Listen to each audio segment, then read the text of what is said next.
Hello everyone, welcome back. As you can probably see, all our videos are now gone. Now, unfortunately, I did have to remove them all because according to the new YouTube guidelines, they were all against the new policies. Now before they were fine, but now they're not. So unfortunately, going forward, all the videos will be gone. I do plan on essentially bringing back our entire videos with the new editing style that adheres to the policy. So you will be getting back the old videos plus new ones. So again, thank you for the support, and this is the Dispute of Iron. Medrengard never slept. The demon world groaned and screamed beneath a sky the color of old blood and burned oil. Clouds were not vapor, but ash and industrial fumes belched from spine after spine of manufactoria that rose like rotten teeth from a jaw of iron. The ground was plated in armor glass and ferrocrete, thick enough to drink the fury of orbital lance strikes and still hold. What little rock showed through was black and glassy, slagged by ancient bombardments and refashioned into bastions.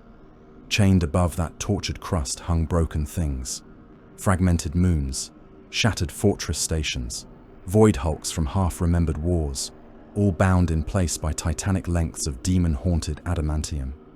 Those chains creaked as they shifted, a sound that shook the atmosphere and carried for leagues, like the slow breath of some buried beast.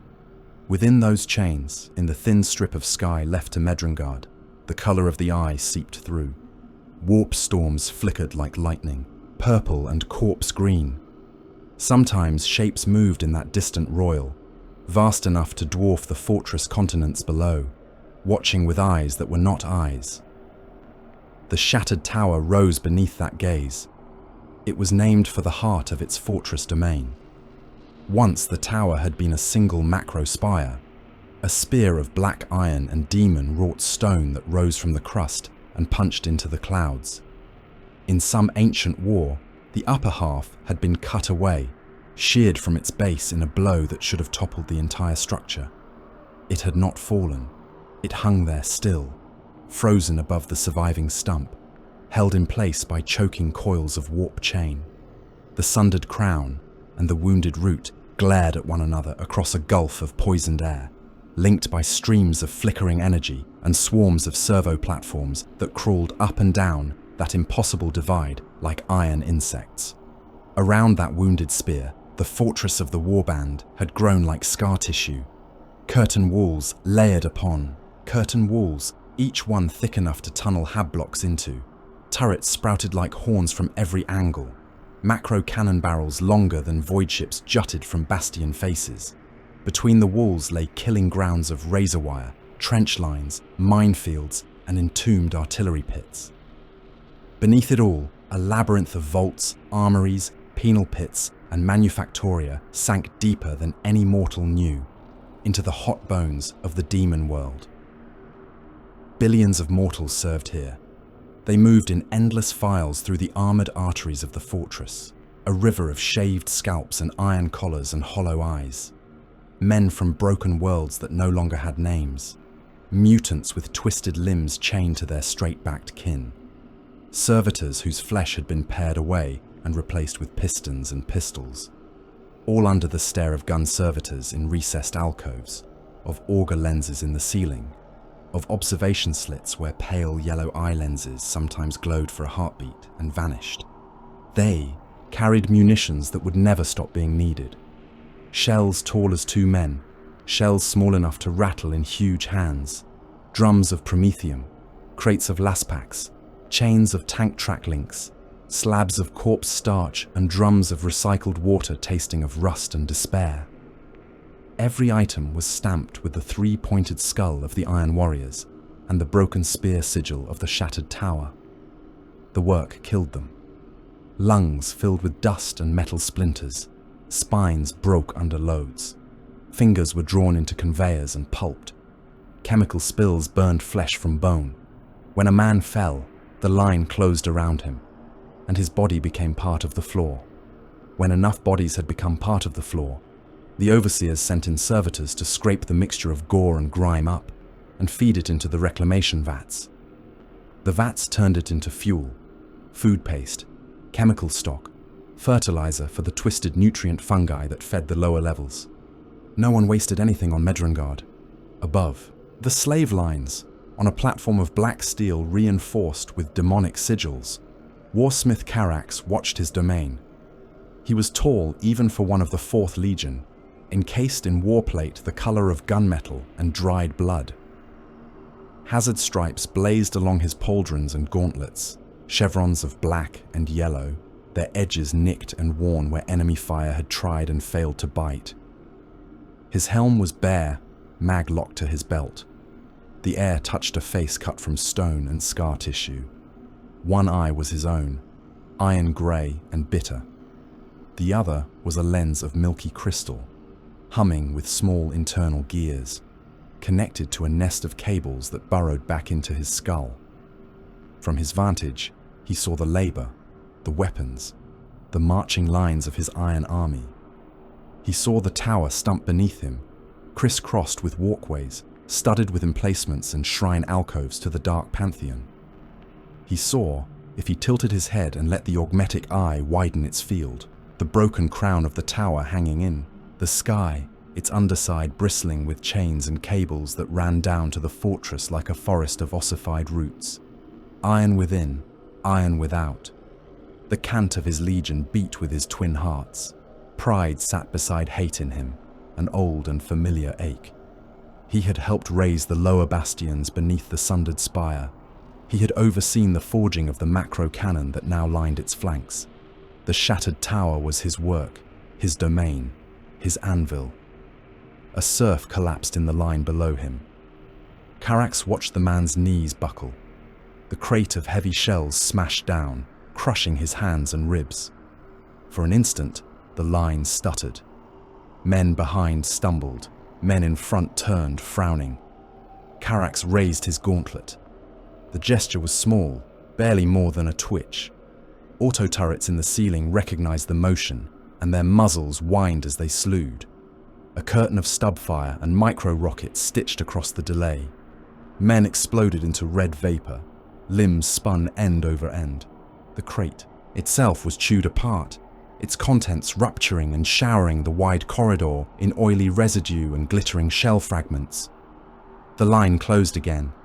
Men stepped over the ruin of their fellows. Carax lowered his hand. "Delay," he murmured, voice a low rasp, "is weakness." The helmed figure at his side gave a crackle of vox-filtered agreement. "Feed the remains to the slag pits," the warsmith said. "Do not waste time with reclamation. Make an example of it. Have the overseers strip a cohort of their skin for failing to maintain the pace." "It will be done," said the helmed figure. Captain Ralcon's vox grill grated the words like grinding teeth. Carax turned away from the labour lines. The viewing platform rumbled as chains deep within the tower shifted its position, bearing them inward along a wide breach in the fortress skin. A blast shield rose before them, opening like metal eyelids, and swallowed the sight of the slave columns. Inside, the air grew hotter, close and laced with the stink of promethium, machine oil, and cauterized flesh. The training pits lay at the base of the tower stump, carved into the bedrock and reinforced with adamantium ribs. They were siege organs writ in stone, each pit a vast cylinder lined with firing galleries and observation chambers. At the bottom of each, mock walls rose, built to the specifications of enemy redoubts catalogued over centuries of war. Lines of trenches, bastions, tower blocks, habstacks, bunkers, all stood empty, waiting for test subjects. That lack would not endure. Carax watched from behind thick armor glass as the first pit filled with human life. Thralls and press-ganged mutants were driven in by lash and shot. They stumbled into the mock trenches, filled the sandbag lines, clambered into the hab-tier firing slits. None of them had weapons. It did not matter. The exercise was not for them. "Company strength," said Ralcon, checking his slate.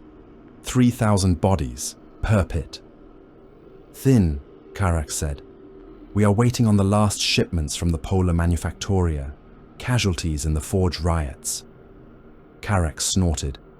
"They riot because they are allowed to think. Thin their overseers, not the workers. I want the standard density restored by next cycle. It will be done, the captain said again. The first barrage order floated across the pit on a Vox ping. Carax felt it in his helm's pickup bead, even though the helm itself hung at his hip. His augmetic eye ticked, iris narrowing as he watched. Siege cannons spoke with ponderous, ear-shattering thuds. Their recoil shivered the observation gallery. Shells arced and fell. Carax tracked every flash, every plume, every impact.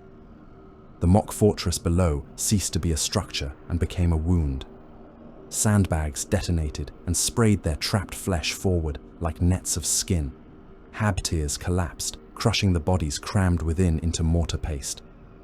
Trenches vanished under concussive force, the men in them reduced to a slurry that filled their own dugouts.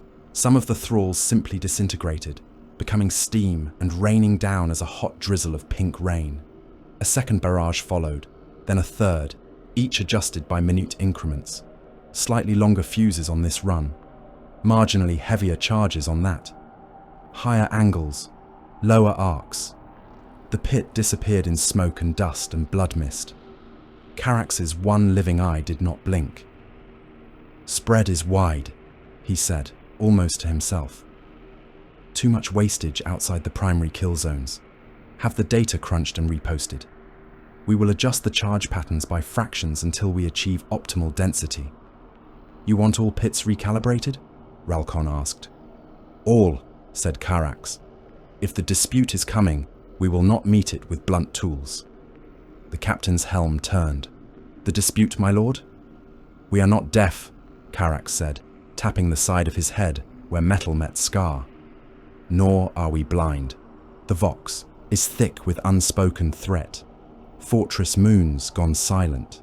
Muster codes with no identified enemies. Summons that smell of old oaths and older grudges." He listened. Then, not with ears, but with the Auspex arrays buried in his armor. On the edge of awareness, Vox ghosts murmured. Iron warrior rotors sending terse signals. Demands for fealty, demands for explanation, demands for blood. The 4th Legion did not fear open war, they thrived on it. But this tasted different. He left the viewing gallery and the stench of the training pit carnage behind, descending with his retinue into the bowels of the tower stump. The lifts that carried them down were cages of lattice steel and churning chains, moving past levels of armory, barracks, shrine space, and torture decks. Mortal screams rose in faded echoes from below, folded into the metallic grind of the fortress's own heartbeat. Deeper still, to the augury vault. The chamber was spherical, its inner surface a maze of engine nodes, rune banks, cables, and chains. At its center hung the Hydra. It had once been a bastion engine, a siege machine intended to project targeting data across battlefields. Carax had gifted it to the dark gods in return for clearer sight. Now it bore little resemblance to its original form. A great iron spine bristled with heads, each one a skull-shaped pod of lenses, vox horns, and hooked teeth. Dozens of serpentine necks writhed in slow, spasmodic motions, dragging cogitator cables behind them. Chains pinned the Hydra's bulk in place, stretching from the sphere's inner walls to flesh metal hooks sunk into the augur daemon's hide. Red light burned in its lenses as the warsmith stepped onto the access bridge. The head stilled, then turned toward him in unnatural unison. He felt the pressure of its machine spirit and warp-bound presence touch his mind through the sockets of his augmetic eye and the ports in his spine. Words came with the taste of blood and rust, in a chorus of vox, crackle and static hiss. "Warsmith," the demon engine whispered. "Iron within, iron without." "Speak," Carax said. "What do the forges of the Primarch decree?" The chains groaned as the Hydra convulsed. Images knifed into his awareness, not as clear pict feeds or schematics, but as impression and weight. Worlds under bombardment, their surface cracking. Iron warriors firing upon iron warriors with guns bearing the same legion markings. Titans trading shots across plains paved with skulls wearing the same hazard-striped helms. A phrase rose up from the storm, shaped by the Hydra's many mouths. Testing the iron, it hissed, purging the impurities. Carax's hands curled into fists. This comes from the demon Primarch, he asked. His will weighs upon Medrengard, the demon replied. His sight measures, his hand culls. Iron must be proven. Weakness will burn from the ore. The Hydra shuddered, chains ringing, and for a moment Carax saw through its fractured perception the hint of a figure sitting upon a throne of wreckage and cannons. A giant in armor, the color of stormlight and old iron, face hidden by shadow and light, eyes like distant furnace suns. Perturabo. The vision broke. Carax stood once more in the Hydra chamber, his fists clenched, his augmetic eye aching. What orders come with this omen? He demanded. Summons, whispered the demon engine. Its heads twisted, and runes flared on the cogitator banks lining the chamber. Encryption ciphers, muster codes, coordinated target designations. An Iron Warrior's fortress has been marked impure. The Primarch's will demands its fall. The shattered tower is named to do the work. The bridge shook as if under bombardment. It took Carax a heartbeat to realize it was his own rage making the metal tremble beneath his armored boots. Location, he said at last. On the far side of Medrengard's chained horizon, the Hydra replied, its many heads lowering in a grotesque bow. A bastion they call the Broken Crucible. Carax left the demon muttering to itself and ascended, the lift grinding upward through the tower's heart. As he rose, he summoned his captains. They gathered in the strategium beneath the tower's upper battlements, a chamber of steel and displays, its walls decorated with bas-reliefs of sieges won across the long ages. Holographic projections threw pale light upon hazard-striped helms and over-scarred faces. Iron warriors stood around the central hololith dais in a ring, their armor adorned with chevrons and kill marks. Each represented a cohort, a siege claw, a mechanized assault company, a shipboard boarding cadre. All male, all killers, all his. The hololith showed the Broken Crucible, a knot of bastions on a razor-backed ridge, ringed in scar trenches and macro gun tiers. Medrengard's dark surface rolled away beneath it, a skin of rust and black snow. Above, chain hung, moons loomed. The omen is clear, Carax said without preamble. His voice carried effortlessly, augmented by vox projectors built into the chamber. An impurity exists. The Primarch will see it broken. The shattered tower has been named to carry out that design. We march on the Crucible. Murmurs rose, like the beginnings of distant artillery. This is internal, spat Captain Joris, helm mag locked at his belt, his face a twist of scar tissue and iron plugs. Brothers set against brothers, wasteful. Our guns should be turned outward, against the corpse Emperor's walls, not our own. A summons bearing the Primarch's cipher is not waste, growled another, Havoc Lord Dromek, his heavy weapon rig hanging from his shoulders like a mechanical parasite. It is command. And if the cipher is bait? Joris shot back. If this is the work of rivals, wrapping their ambitions in stolen code? The Hydra engine confirmed the source, Carax said. The weight of the vision was his. This is not the petty scheming of a lesser warsmith. This is the will that forged Medrengard. Then the question remains, Jorah snarled. Are we to slaughter our own for some obscure test? To prove ourselves by butchering Legion kin? A hush settled over the strategium. Such words, danced around in grumbling mutters for cycles now, were rarely spoken aloud. Carax stepped from the dais. His boots rang on the metal. We are Iron Warriors, he said. We were born in siege and blood. We are tested every hour of every cycle. The Primarch demands proof, and we will give it. We will show him that the shattered tower does not crack. We will grind the Broken Crucible into dust and build new bastions from its bones. Some captains nodded. Others kept their silence, helms betraying nothing. Near the back of the circle, a figure shifted. Captain Vardek, commander of one of the armored claws, stepped forward. His helm was on, lenses burning cold. His voice came as a hard pulse through the vox. "We are not automata," he said. "We are sons of Perturabo, not servitors to be tested to failure.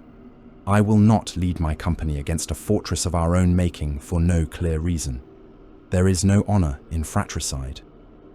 "That is not your decision to make," Carax said softly. "It is every warsmith's decision," Vardek answered, perhaps forgetting himself in the heat of the moment, perhaps no longer caring. "We forge our own wars now. We choose our enemies. If the Primarch wants us culled, let him come and do it himself instead of hiding behind demons and ciphers." The chamber seemed to shrink. A low, mechanical whine filled the silence as Carax's gauntlet shifted, finger joints locking into firing configuration. The pistol built into his vambrace purred, its chamber cycling. "Step back into the circle, Captain," Carax said. "No," Vardek answered. He turned, making a small, beckoning gesture to the warriors of his cadre standing by the doors. "Armored Claw, stand with me. We will not—" Carax's bolt struck him between the eyes. The mass-reactive round detonated inside Vardek's helm. For a heartbeat, his body remained upright, a spray of molten ceramite and bone geysering from the back of his head. Then he toppled, armor ringing as he slammed to the deck. Smoke curled from the warsmith's vambrace. No one moved. The only sound was the slow drip of fluids from Vardek's shattered helm onto the strategium floor. "Loyalty," Carax said, his voice still soft, "is not a matter for debate." He gestured with his free hand. "Take this carcass to the outer battlements. Strip the armor. Nail what remains to the lowest parapet. Let the slave lines see what hesitation costs." 2 iron warriors stepped forward immediately, dragging the headless corpse away by its arms, leaving a smear of blood and leaked gene seed in their wake. Carax turned his gaze upon the remaining captains. "Does any other brother wish to stand against the Primarch's will?" he asked. No one spoke. "Good," he said. "Then hear the last of it. The summons is formal. Our fleet is ordered to muster with all speed. Mortal regiments, thrall cohorts, armor columns, siege engines, titans owed to our banners. We march with everything. This is not a raid or a punitive shelling. It is annihilation." Ralcon inclined his helm. "Target parameters?" he asked. "Total destruction," Carax said. "We will erase the broken crucible from the face of Medrengard. We will grind its stone into powder and mix it with the slag under our own walls. We will burn its name from every ledger. When we are done, there will be one less warband for the Primarch to measure, and our own iron will ring the truer for it." He looked up, through the armoured ceiling that separated the strategium from the open air, as though he could see through, the metal to the broken crown of the shattered tower hanging in the sky. Medrengard rumbled, chains groaned. In the distance, some unseen fortress belched a test salvo into the poisoned clouds. The dispute of iron had begun in places Carax could not yet see. Strongholds had already fallen or would fall soon, their banners torn down by hands bearing the same sigil. The shattered tower would not be counted among the weak. "Sound the muster," he said. "Wake every gun. Strip the manufactoria of their labor. Let the slave worlds that owe us tithes bleed themselves dry to feed our forges. The anvil is set. Now we bring down the hammer." The shattered tower woke like a war engine. Vox sirens howled through its steel guts, a rising wail that made dust fall from vaulted ceilings and sent slave cohorts scrambling. Warning runes bled red across walls and bulkhead doors. Macro klaxons boomed from turret crowns and bastion spires, a beat that matched the world's own churning heart. The muster had begun. In the outer mustering fields, where the fortress walls opened onto Medrengard's tortured plains, men gathered in numbers that could not be measured by sane minds. Thralls from mine pits and manufactoria, press-ganged cultists daubed in the sigils of half-understood gods, penal legions in shock collars, their backs raw from the lash. They formed into columns between rows of gun servitors and striding Astartes, filling canyon-wide causeways carved through the iron crust. Their uniforms were a patchwork of scavenged flak and stained robes. Some bore rusted lasguns or chipped autoguns. Most had nothing more than crude blades, chains, mining picks, or lengths of rebar. They shivered in the furnace heat and ash rain, looking up at the sky where the warsmith's warships drifted like predatory shadows. The void above was clogged with iron. Iron warriors' strike cruisers and carriers hung in low orbit, their hulls bristling with macro cannon and lance, arrays, hazard stripe, and legion sigil glaring through the smog. Troop barges moved between them and the surface in constant streams, like insects swarming a carcass.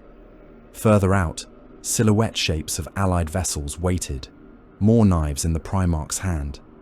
Among the mortal masses, demon engines paced. Some clanked on piston legs, their hulls stitched with flayed skin and chained skull trophies. Others crawled on treads and spidery limbs, weapons bristling like porcupine quills. Hell-forged artillery pieces, their barrels fused with bone.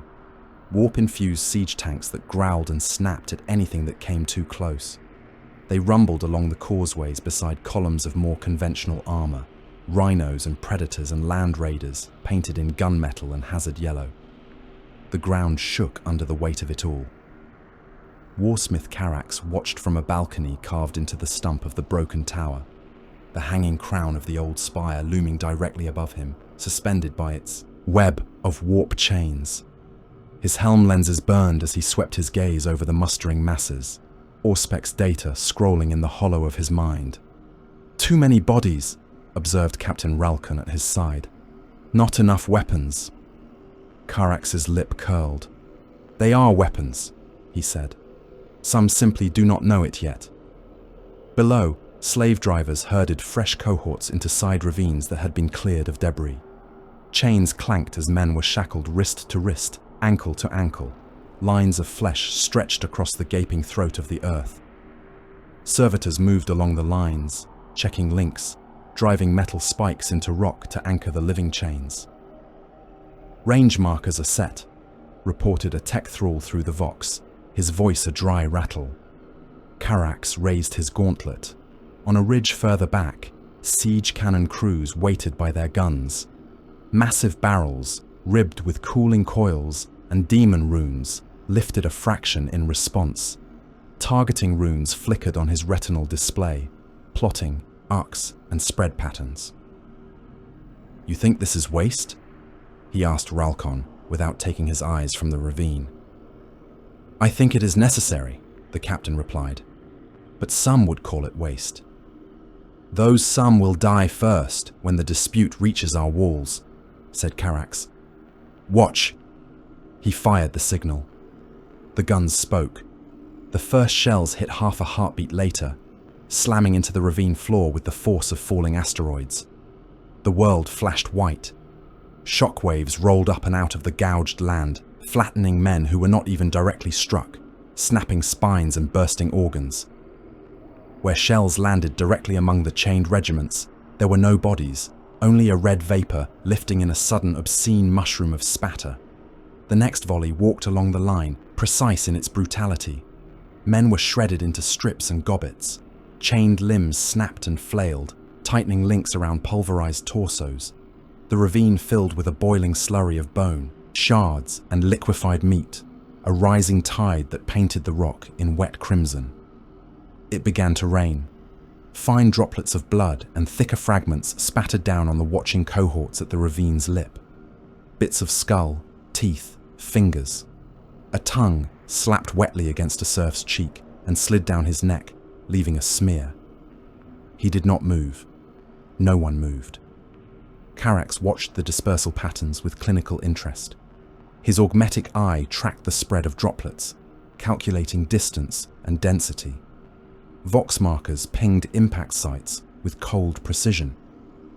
"Good," he said. "The scatter is acceptable. The ravine walls focus the blast as we intended. We will repeat the exercise with heavier charges until our data is complete." "How many regiments will that take?" asked Ralcon. As many as are required, Carax replied. He turned away, cloak of flayed skin and chain links rasping over the balcony rail, and stepped back into the armoured corridors of the tower. Servitors skittered aside on metal limbs as he passed.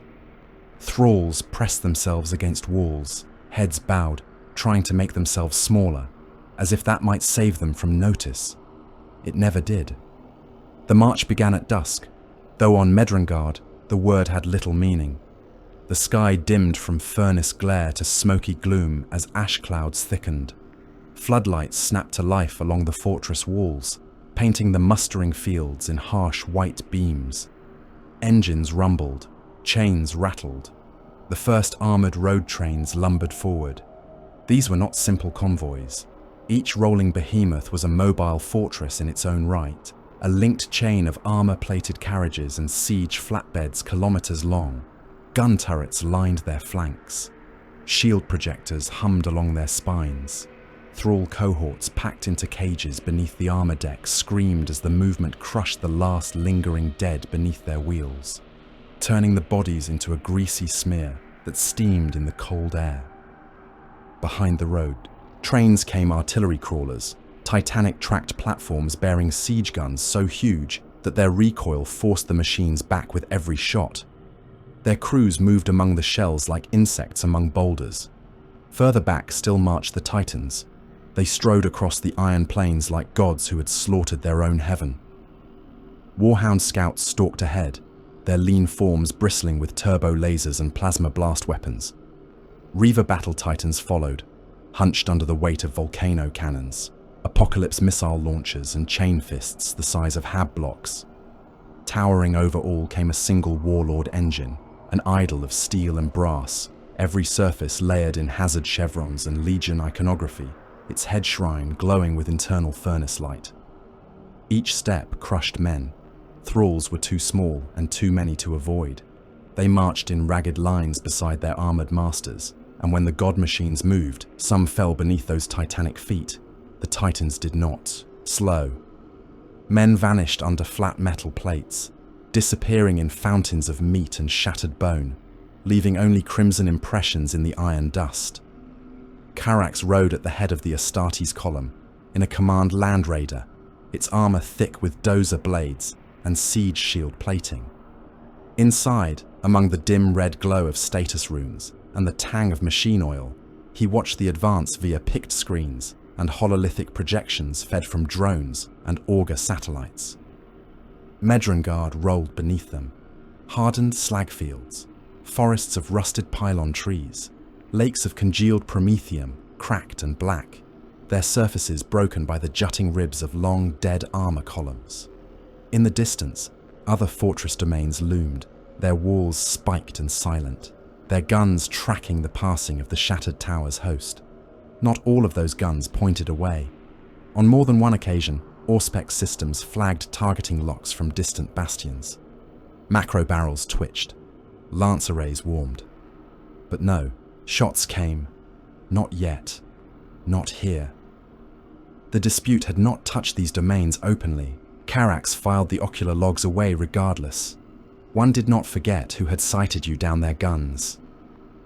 Days bled into one another as the host crossed the iron plains, each cycle marked by the thunder of engines, the crack of whips, and the bark of Vox officers driving men beyond endurance.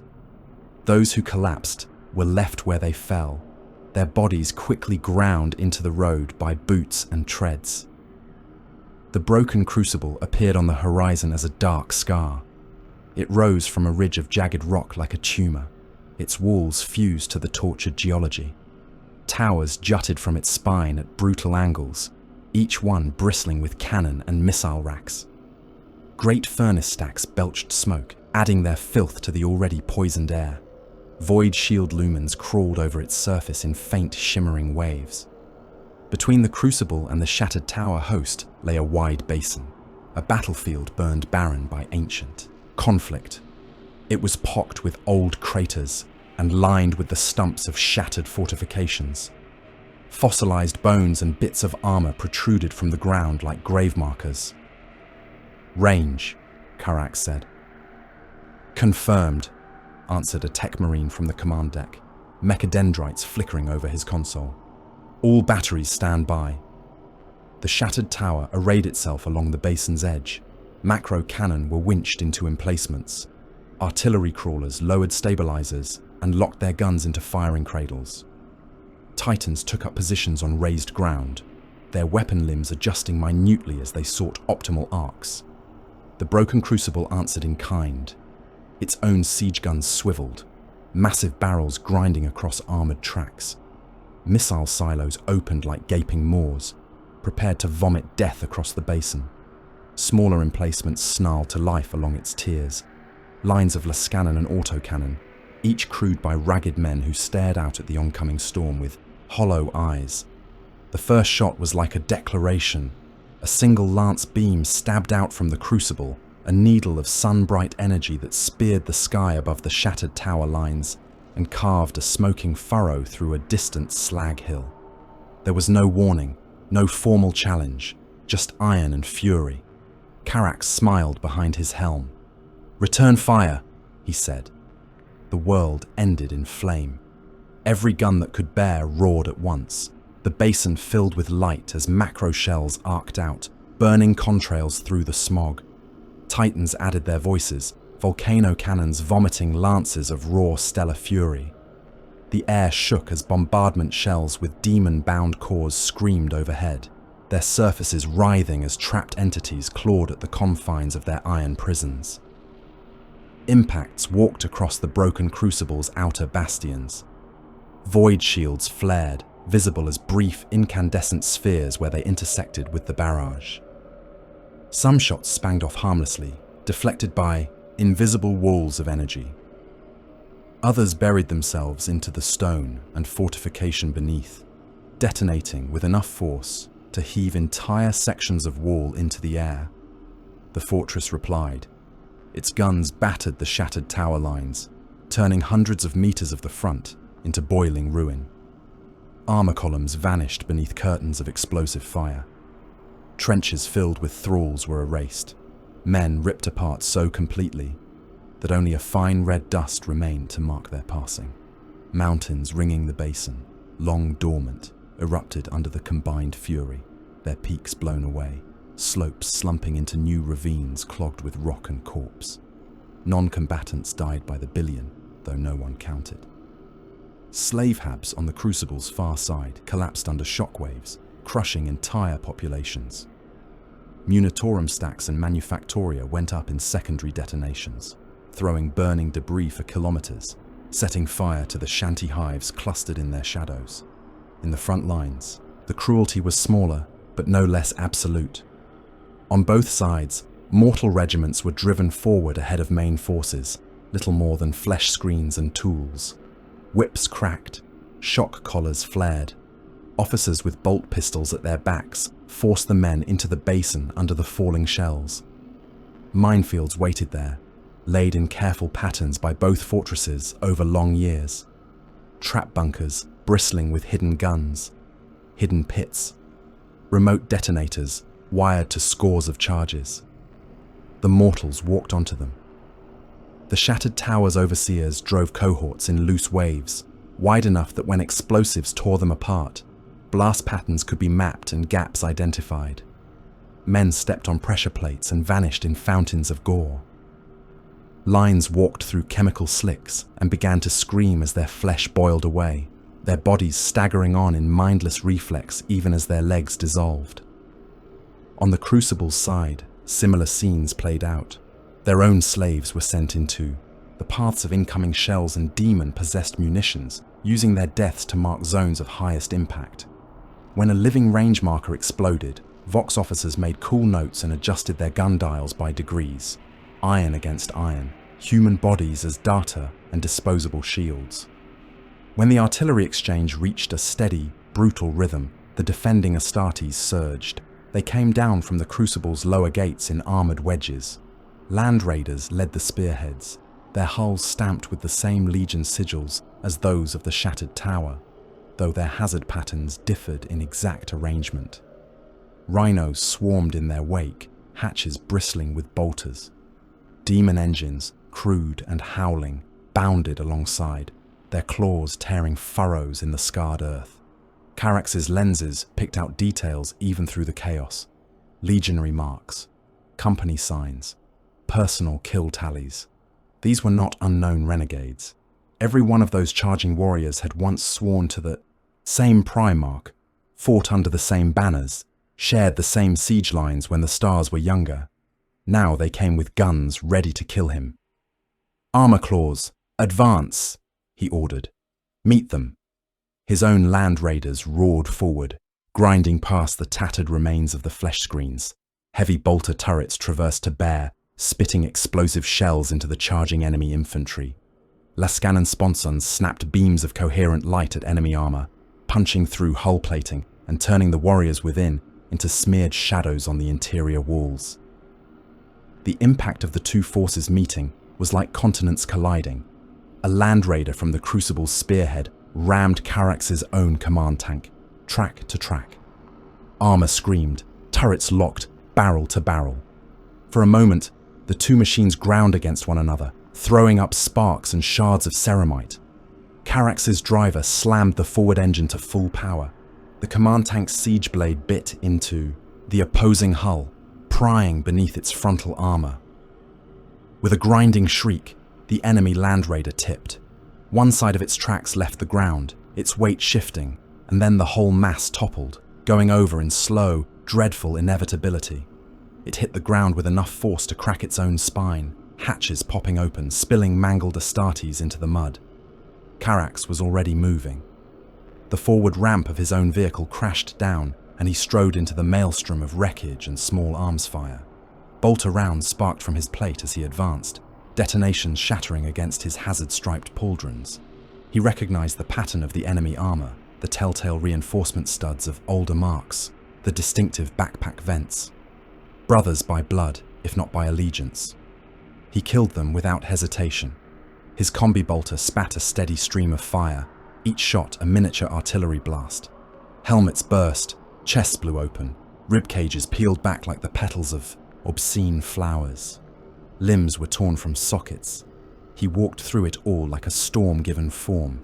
Chains wrapped around his fists, servo motors growling.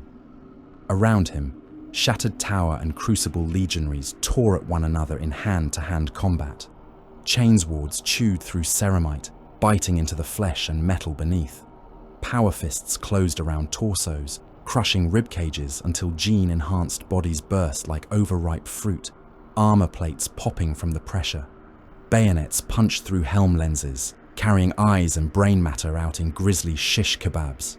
A demon engine leapt onto the back of a predator, its clawed limbs punching through the thinner armor behind the turret. It tore the tank open like a tin, its furnace maw vomiting warp flame into the screaming crew compartment. Men inside flailed as the fire ate them, their armor slagging onto their cooking flesh. Above the chaos of the armor clash, the Titans engaged. The warlord of the shattered tower strode into the basin, its footfalls shaking the ground. Its name boomed from vox horns as it advanced, a war cry that was also a condemnation. On the Crucible's ridge, a rival god machine rose to meet it, an engine of similar scale and armament, its carapace bristling with missiles, its head shrine blazing with warp light. The two giants traded blows beyond the comprehension of mortal soldiers. Volcano cannon met volcano cannon, beams of incandescent fury crossing the battlefield and scything through anything caught between. A single near miss from one of those weapons vaporized regiment after regiment of thralls, turning them into ghost shadows etched upon rocks and armor plates. Chain fists swung, teeth as long as hab towers shrieking through the air. When they met armor, they bit deep, wrenching away titanic plates in showers of metal and ichor like blood. At one point, the Crucible's Titan staggered, its knee actuator blown apart by a lucky strike from supporting artillery. It fell, sideways, smashing through several bastion towers. Each impact was an earthquake, hurling men and tanks into the air. Entire city blocks vanished under its mass, their inhabitants compressed into a thin film between stone and god-machine hull. The warlord did not escape unscathed. A barrage from the enemy's carapace launchers raked its upper decks, detonating ammunition stores, sending a plume of fire towering into the filthy sky. A secondary reactor leak bathed one flank in baleful energy, making the metal run like wax and the machine spirit howl in rage. Still it pressed on, driven by the will of its princeps and the warlust of the bound demon that shared its core. Hours bled into days. The basin became a processing pit for flesh and steel. Trenches filled with water and blood, men wading through slurry up to their knees, slipping on limbs and chunks of armor. The air tasted of copper and ozone and burning oil. The sky was a constant flicker of artillery flashes and falling debris. The broken crucible's walls began to fail. Void shields faltered, flickering like dying stars. Cracks appeared in bastion faces, running from parapet to foundation. Towers listed as their internal supports melted or exploded. Each failure was exploited ruthlessly. Siege guns focused on weak points, hammering them without pause. When holes appeared, shattered tower assault teams flung themselves into them, bolters barking, flamers turning defensive positions into ovens. Inside the crucible, the slaughter lost all structure. Iron warriors met iron warriors in corridors piled with dead, their boots slipping in the slick. Thralls tried to flee and were cut down by both sides. Some fell to their knees in makeshift shrines, praying to any god that might hear them. None did. In the end, the fortress did not so much fall as sink. The constant bombardment fractured the ridge upon which it was built. The bedrock cracked, becoming a network of widening chasms. Sections of the crucible sagged, then slumped, then sheared away entirely, sliding into crevasses choked with rubble and corpses. Whole bastions tore free and tumbled, spilling men and guns into the depths. Fires burned in layers, their light gleaming off collapsing armor plates. Carax stood upon what had once been a parade ground and now was a cracked slab hanging above a molten chasm, watching the rival warsmith die. The defeated commander was crucified against a shattered bastion wall, limbs nailed out wide with stakes of fused iron. Molten metal had been poured over his torso, hardening in a grotesque armor of cooling slag that pinned him further to the stone. His helm had been removed. His face was a ruin of burns and broken bone, one eye socket empty, the other glaring with hate. Carax stood close enough that the heat from the wall made his own armor complain. "You ignored the summons," he said. The Crucible's warsmith tried to spit. His mouth was too ruined for much more than a dribble of blood. "I questioned it," he rasped. Carax nodded as if that were an acceptable answer. "You were weighed and found wanting," he said. The Primarch demanded proof. "You had none to give." He gestured. An apothecary in hazard-striped bone armor stepped forward, his narthecium clacking. Without ceremony, the Gene Butcher plunged the tool into the defeated warsmith's breastplate, piercing to the hearts and progenoid glands beneath. There was a wet, grisly sound as organs were torn free. The Crucible's commander convulsed, a strangled roar bubbling up from his ruined throat. The apothecary pulled back. The progenoid gland held delicately between mechanical fingers, slick with blood. For a moment it pulsed, a pale, obscene seed of Legion legacy. Carax took it. He held the gene seed up, regarding the life his rival had represented, the centuries of war, the sieges, the kills, the victories and defeats, all encoded in that lump of flesh. Then he closed. His fist. The gland burst. Thick fluid oozed between his plated knuckles. He let it drip onto the shattered stone. "There will be no legacy," he said. Behind him, the warlord Titan gave a long, echoing bellow of victory. Its sound rolled across the dying fortress, drowning the screams and the crackle of flames for a heartbeat. Later, when the last pockets of resistance had been ground into the rubble and the surviving thralls had been collared, branded and sorted for labor or sacrifice, Carax walked the remains of the Crucible with a small retinue. Fires burned in pits where hab blocks had been. Rivers of slag flowed slowly, swallowing bodies and twisted machine parts. The air shimmered with residual heat. In some places, the bedrock glowed dull red, where munitions had burrowed deep before detonating. The official charges against the broken Crucible remained in his helm display, glowing lines of script rattled off by the demon Hydra. Failure to answer a summons, refusal to commit troops to a designated front, suspected impiety, suspected weakness, suspected, vague words, loose enough to fit any warband at any time. Karax stopped beside a toppled statue of Perturabo, its head sheared off by some ancient blast, its hands frozen in the act of architect's work. He looked at the rubble around it, at the shattered walls, at the dead bearing the same legion markings as his own. "Why this one?" he asked, more to the air than to his companions. Ralcon answered anyway. "They were chosen," he said. "We were chosen. The others will be chosen in their turn. The weak are being culled." "Were they weak?" Karax asked. "Their guns fought hard. Their titans did not yield easily. Their warsmith died on a wall, not in a cell." Ralcon was silent. The only response was the crackle of flames and the distant groan of settling stone. Karax looked up at the smoke-choked sky. Somewhere above, beyond the ash and the warships and the chains, a Primarch might be watching, tallying the cost, weighing the result. Or might not. Perhaps the Hydra had lied. Perhaps this was all the product of lesser ambitions wearing stolen codes, and the Primarch cared as little for their fratricide as the gods cared for the souls of thralls. "Victory without meaning," Karax murmured. He turned away. When the last of the salvage crews had finished stripping the Crucible's armories and vaults, when the remaining bastions had been seeded with charges and brought down in controlled demolitions, when the shattered tower's banners had been raised in mocking triumph over the sinking slag crater, Karax returned to his flagship. The strategium aboard the warship was quieter than the one in his fortress, but no less cold. Stars burned on the main display, threads of warp routes linking them in a web of potential war. Medrengard itself hung as a black orb with red veins, slowly rotating, other fortress domains marked around its circumference. He stood alone at the dais, helm held in one hand, augmetic eyes staring into the void projection, as if he could force it to reveal the design hidden behind the dispute. A rune pulsed on his gauntlet, an incoming signal, encrypted, layered in codes not used by his own warband. Old Legion ciphers, twisted, threaded with scrap code that tasted faintly of demonic interference. He accepted it.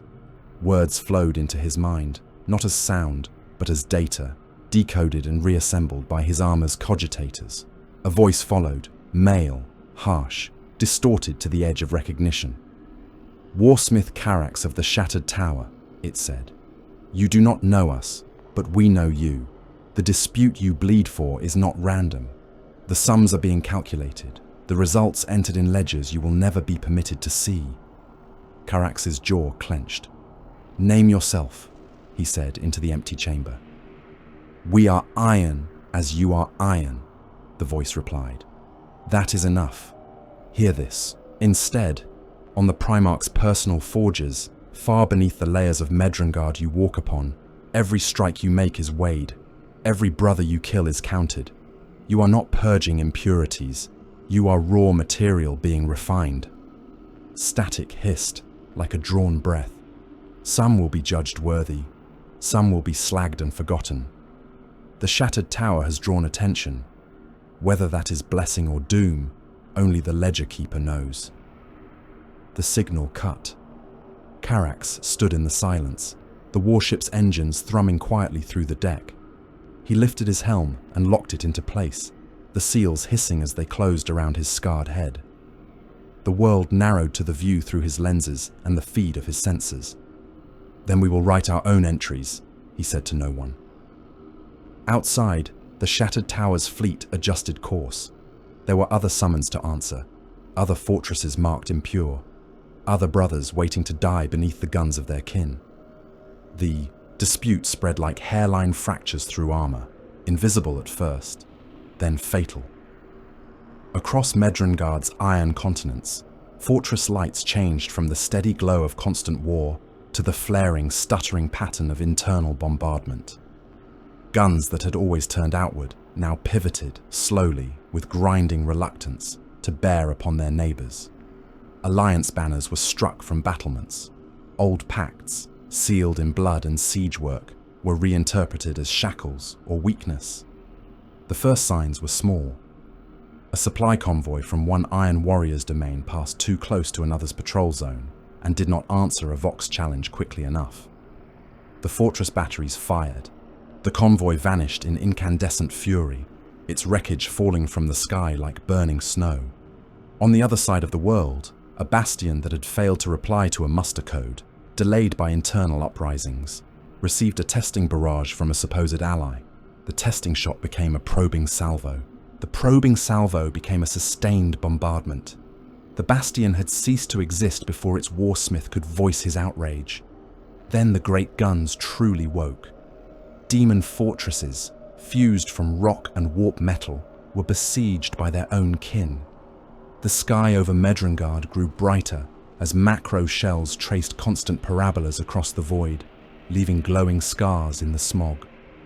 Some sieges lasted for a handful of heartbeats, decided by treachery in the gatehouse or a single catastrophic reactor hit. Others dragged on for long, grinding cycles that blurred together, barrages continuing without pause, day and night, meaningless concepts under a sky of endless fire. There were worlds and fortress moons beyond Medrengard as well, anchor points of the Fourth Legion scattered through the eye and beyond. They too turned upon one another. Demon worlds that had once exchanged tithe and gene seed now traded lance strikes and virus bombs, their surfaces boiling under the fury of their shared lineage. Everywhere, Iron Warriors killed Iron Warriors. In this climate of suspicion and blood, the summons to parley was almost a surprise. The battlement chosen for the council was not merely huge, it was a landmass in its own right, a continent-sized platform of armor-glass and ironcrete raised high above the tortured plains on pillars thicker than hive spires. Its parapets were walls in their own right, topped by guns capable of shelling targets beyond the horizon. Armoured causeways led to it from a dozen different fortresses, each one a guarded artery. Carax approached aboard a Stormbird that bore the shattered tower's sigil upon its wings. The gunship swept over the battlement's expanse, engines howling, and he saw that the meeting would be as much a threat display as a council. Warbands had come in force. Each warsmith had brought his chosen elites, Terminator-clad bodyguards, favoured champions and siege masters. Each stood upon their own marked territory, a circular patch of deck painted with their colours and iconography, separated from their neighbours by buffer zones scraped clean and left bare. Heavy weapon emplacements ringed the entire structure, their barrels depressed, ready to erase any contingent that stepped out of line. A Stormbird from the shattered tower did not land without every gun on the battlement tracking its approach. Carax felt multiple targeting runes flicker over his vision as he guided the gunship in, each one a promise of instant annihilation should he deviate from the assigned flight path. He felt the eyes of his brothers on his hull, hands near triggers, thought engines humming. Even here, under truce colours, every warrior was prepared to kill every other. He approved. Trust was a luxury that had killed empires. The Stormbird's landing struts hit the deck, its ramp descended with a hiss of depressurizing seals, and Warsmith Carax walked into a killing field of his own bloodline's making. His armor was freshly repainted, gunmetal gleaming beneath the hazard stripes on his gauntlets and pauldrons. His helm lenses burned a cold yellow. His retinue fanned out behind him, bolters lowered but not relaxed, eyes and auspex arrays scanning for betrayal. At the battlement's centre, a rough circle had been left open. The leaders of a dozen warbands stood there, each with their chosen escort. Some wore ancient, ornamented plate almost unchanged from the long-dead Grand Crusade. Others were a patchwork of marks and trophies, scavenged and reforged, their surfaces scarred by demon claws and lance beams. All bore the Iron Warrior's skull and the chevrons, though each warband had twisted the heraldry in small ways to mark themselves as distinct. Weapons were not lowered. Bolters and combi weapons remained mag-locked in quick-draw positions. Siege hammers and chain axes rested in gauntleted fists. Even the warband's banners were weaponized, their poles tipped with bayonet blades or studded with spikes. A single figure stood slightly apart, robed in torn Mechanicus red beneath layers of hazard-striped plate. A representative of the Primarch, it was claimed, though Carax had yet to hear him speak with any voice but his own. "No guardian of the ledger," Carax muttered to Ralcon through his helm vox as they approached. "No iron hand from on high. Only us." "Perhaps that is the point," the captain replied. "The Primarch sets the parameters and watches the experiment." Carax did not answer. He took his place in the ring, the shattered tower's mark glaring up at him from the deck. Opposite him, a gaunt warsmith bearing the sigil of a chain-wrapped planet met his gaze with flat hostility. To his left, a giant in heavily modified Terminator armor stood with his arms folded across his chest, hazard stripes painted over a stylized fortress icon. The robed emissary lifted his hooded head. Servo skulls bobbed around him, their lenses whirring, their auspex arrays sifting the air for anything that might break the carefully balanced peace. "Brothers of Iron," the emissary said, his vox-enhanced voice carrying over the distant thunder of siege guns. "The dispute has cost us much. Domains shattered, fortresses slagged, tens of billions of thralls spent. It is time to agree upon the course that remains." Murmurs rolled around the circle. Agreement, contempt, suspicion. "Agree?" sneered the gaunt warsmith. "We are summoned here to be instructed, not to vote." "The Primarch's will is unspoken," the emissary replied. "We are left to interpret it through action. Those who guess well will endure. Those who guess poorly." He let the sentence tail off with an expressive shrug. "So we squabble over readings of silence," another interjected, his armor crusted with dried blood that had not come from Imperial foes. "While our bastions burn." The debate devolved quickly into accusation. This warband had opened fire on that one's supply lines. That one was rumored to have turned away their guns when the Imperium counterattacked a shared objective. Another had allegedly trafficked with the Dark Mechanicus to steal Titan legions properly pledged elsewhere. Every grievance of the last centuries was dragged out and used as ammunition. Through it all, Carax listened and watched. He saw where the guns were aimed, even when their barrels pointed toward the horizon. He saw how some warlords kept their retinues close, defensive, hands tight on weapons, while others held a looser circle, their champion stances betraying a willingness to be surrounded if it meant having more targets. He saw fear in some, anger in others, and in a precious few, cold calculation. When there was a gap in the argument, he stepped into it. "Medrengard is finite," he said, his vox cut through the jabber like a barrage signal. "Our forges, our bastions, our gun lines, all can be measured. Whoever commands the orbitals commands the lines of fire. Whoever holds the moons holds Medrengard by the throat." All eyes turned to him. The emissary stilled, servo skulls bobbing in sudden attention. "There is a chain of fortress moons along the outer orbit," Carax continued, "garrisoned by lesser warbands. Their guns already cover much of the demon world. Seize them, fortify them, link their systems. With their batteries unified, one hand will control the void routes and orbital arcs. No shell crosses the sky without that hand's consent." "Ambitious," rumbled the Terminator-clad giant. "You would put a collar upon the entire legion."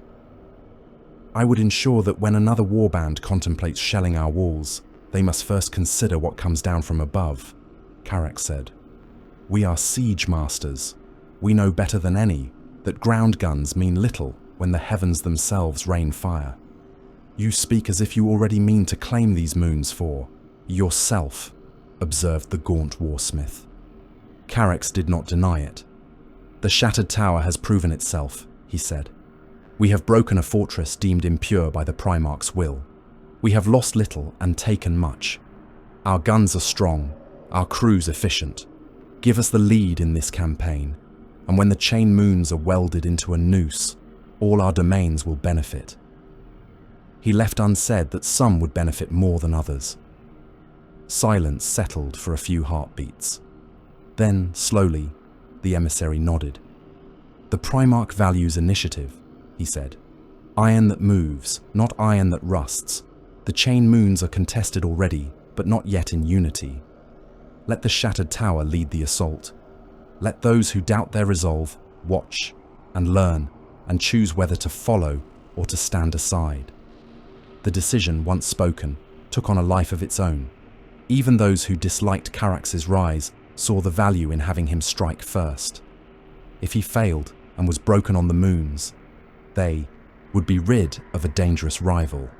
If he succeeded, they could either attempt to pry the prize from his hands later or ally with a proven wielder of void guns.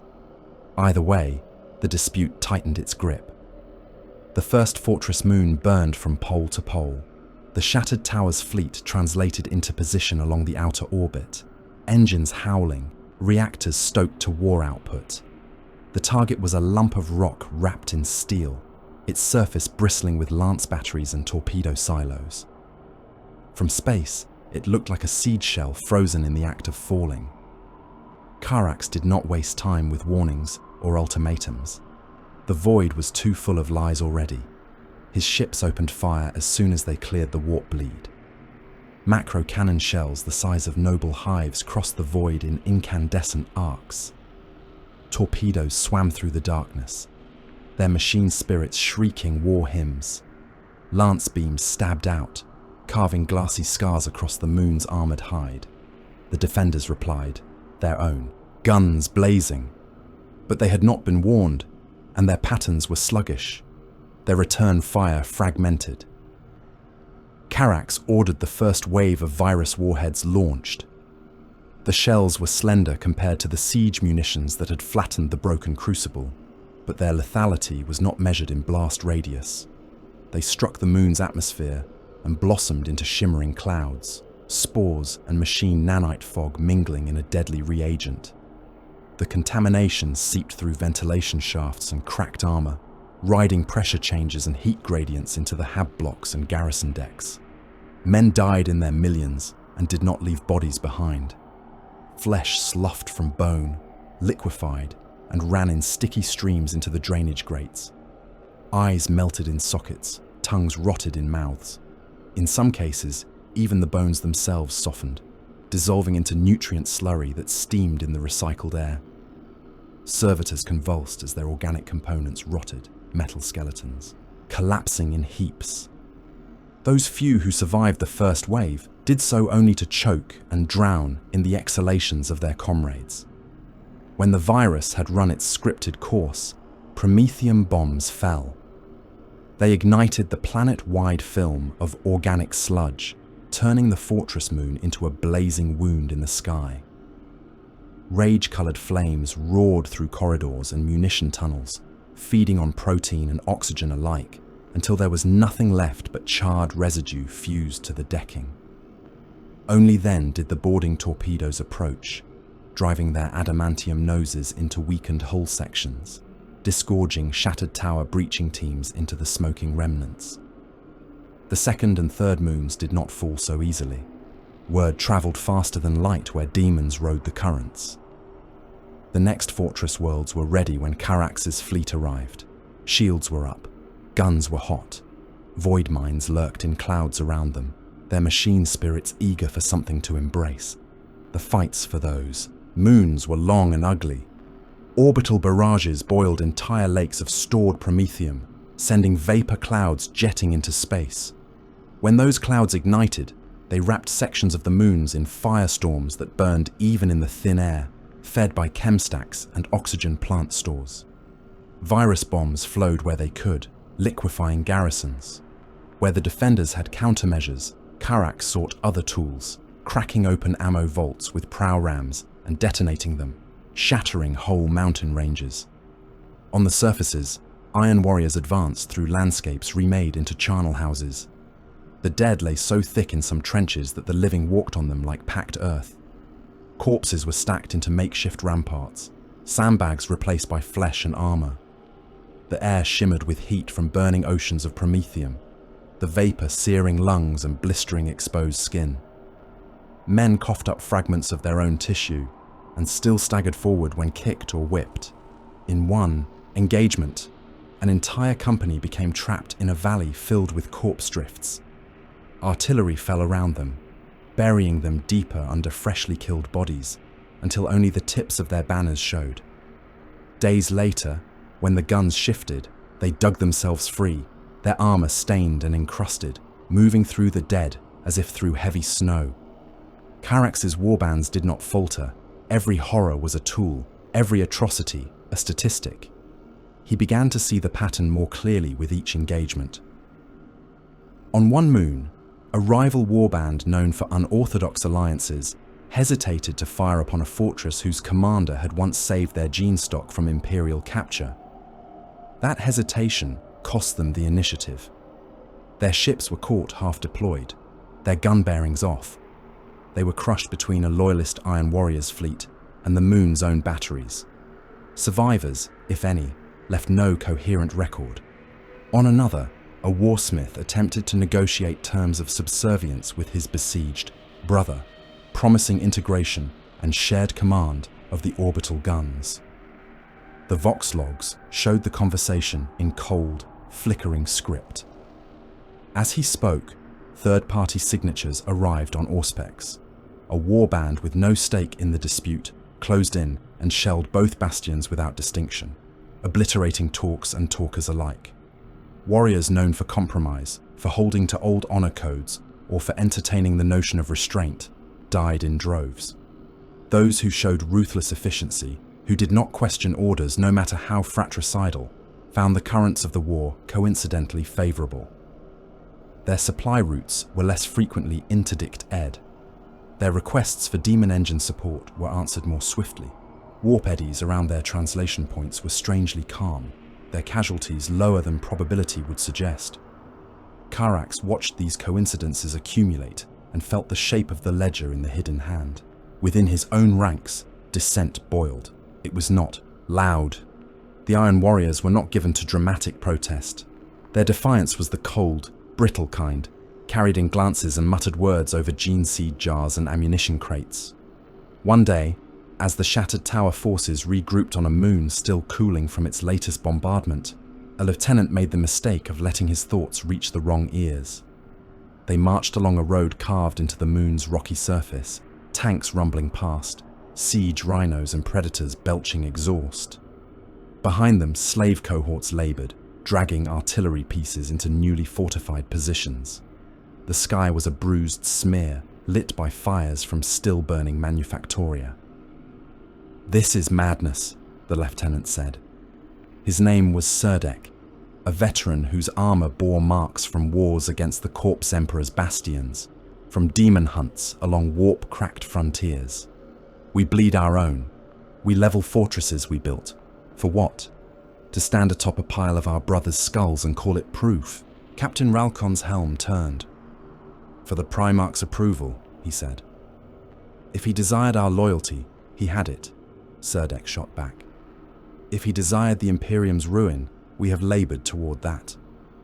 But this, we are hammers turned upon our own anvil. Every bastion we break is one fewer gun to turn on the enemy.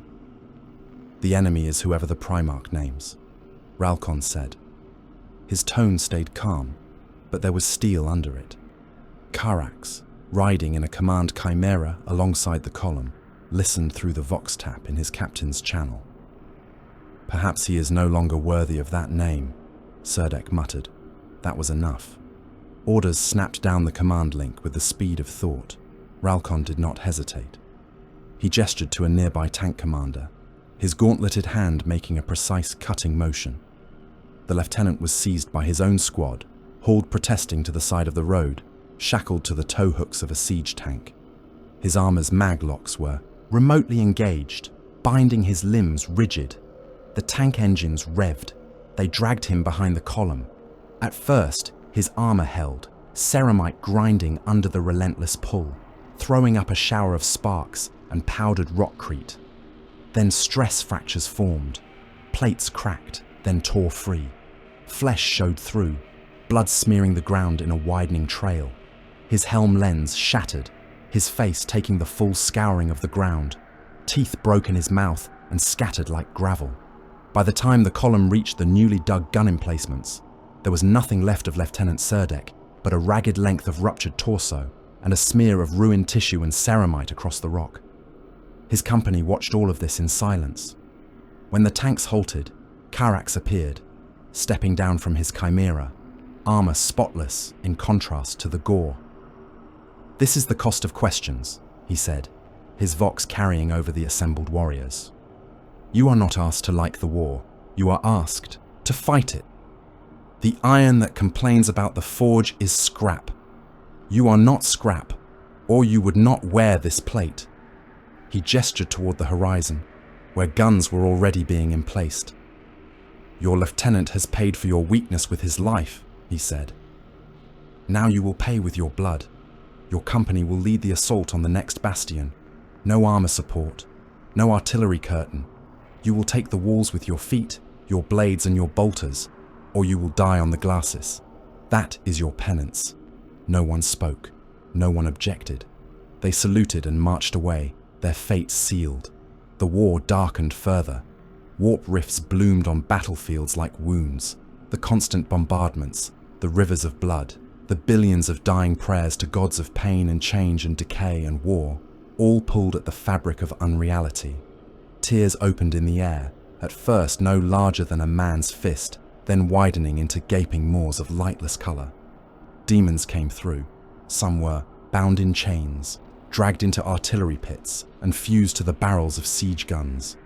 Their shrieks became the howl of the artillery, their hatred the propellant. Others swam through vox channels, whispering to gunners in voices of static and sweet promises. "Give us blood," they hissed. "Pile the dead high. Mark your guns with their names. We will guide your shells into the weak points. We will turn your barrages into storms worthy of the Primarch's eye." Karax listened and weighed. Pride warred with pragmatism in his twin hearts. He despised the idea of relying on fickle warp entities. Yet he could not ignore results. Those batteries that accepted demonic pacts saw their shell fall patterns tighten, their munitions explode with unholy ferocity, their failure rates plummet. He gave consent. Entire regiments were marched into sacrificial pits beside the guns, their throats cut one by one, their blood sluicing down carved channels into ritual trenches. The demons drank and sang, their voices overlaying the artillery crew's own bellowed firing chants. When the guns fired, the ground shook, not just from the recoil, but from the warp clawing at reality around them. Shells landed deep in enemy fortresses, phasing through rock as if it were smoke, only to detonate at the heart of munitions stockpiles or command centers. Others burst into storms of razored bone shards that sliced flesh and metal alike. The cost in mortal life was obscene. Karax judged it acceptable. Iron warriors did not flinch from efficient methods, no matter how abhorrent. In the void, betrayal came without warning. Karax's fleet was engaged in a running bombardment of a wayward fortress world, trading fire with surface emplacements while preparing another boarding assault upon a defiant bastion. Auspec's returns showed a friendly fleet on an approach vector, broadcasting old Legion ciphers, their hulls bearing hazard stripes and iron skulls. They came in close, presenting broadsides parallel to the shattered tower's own line. Karax's flagship, the Iron Reliquary, registered a handshake ping on the data link. A moment later, as his comms officer began to speak the greeting litany, warning runes flared across the pick screens. New fire signatures blossomed along the Allied ship's flanks. The first salvo hit before Karax finished turning his helm. Macro shells rammed into the reliquary's void shields, tearing at the energetic skin with savage glee. Lance beams stabbed deep, slicing through armor decks, cutting corridors and crew compartments into incandescent slices. Torpedoes, launched at obscenely close range, struck home along the lower flanks, ripping open whole sections of hull. Gravity lurched. The deck heaved. Karax was thrown against a console, his armor saving him from broken bones as alarms screamed in his ears. "Return fire!" he roared. The order bled into the cacophony as the reliquary struggled to keep its guns powered. Some turrets, their crews dead or controls severed, remained silent. Others turned and barked defiance, vomiting shells and energy beams back at the traitor fleet. The void between the ships became a furnace of light. Through the Picts, Carrack saw his escorts dying. Frigates split like overripe fruit, their spines snapped by lance hits. Cruisers rolled, fires venting from ruptured hull sections, their midsections gouting atmosphere and bodies. Men tumbled into space, flailing, their screams silent as they spun, blood freezing as it left their mouths. Some struck debris and shattered. Others simply turned stiff and still, becoming part of the wreckage field. The traitor warships pressed their advantage, their own shields flickering under the shattered tower's return fire but holding. Boarding torpedoes snarled from their launch bays, streaking toward weakened points on Carrax's crippled vessels. The reliquary's bridge burned.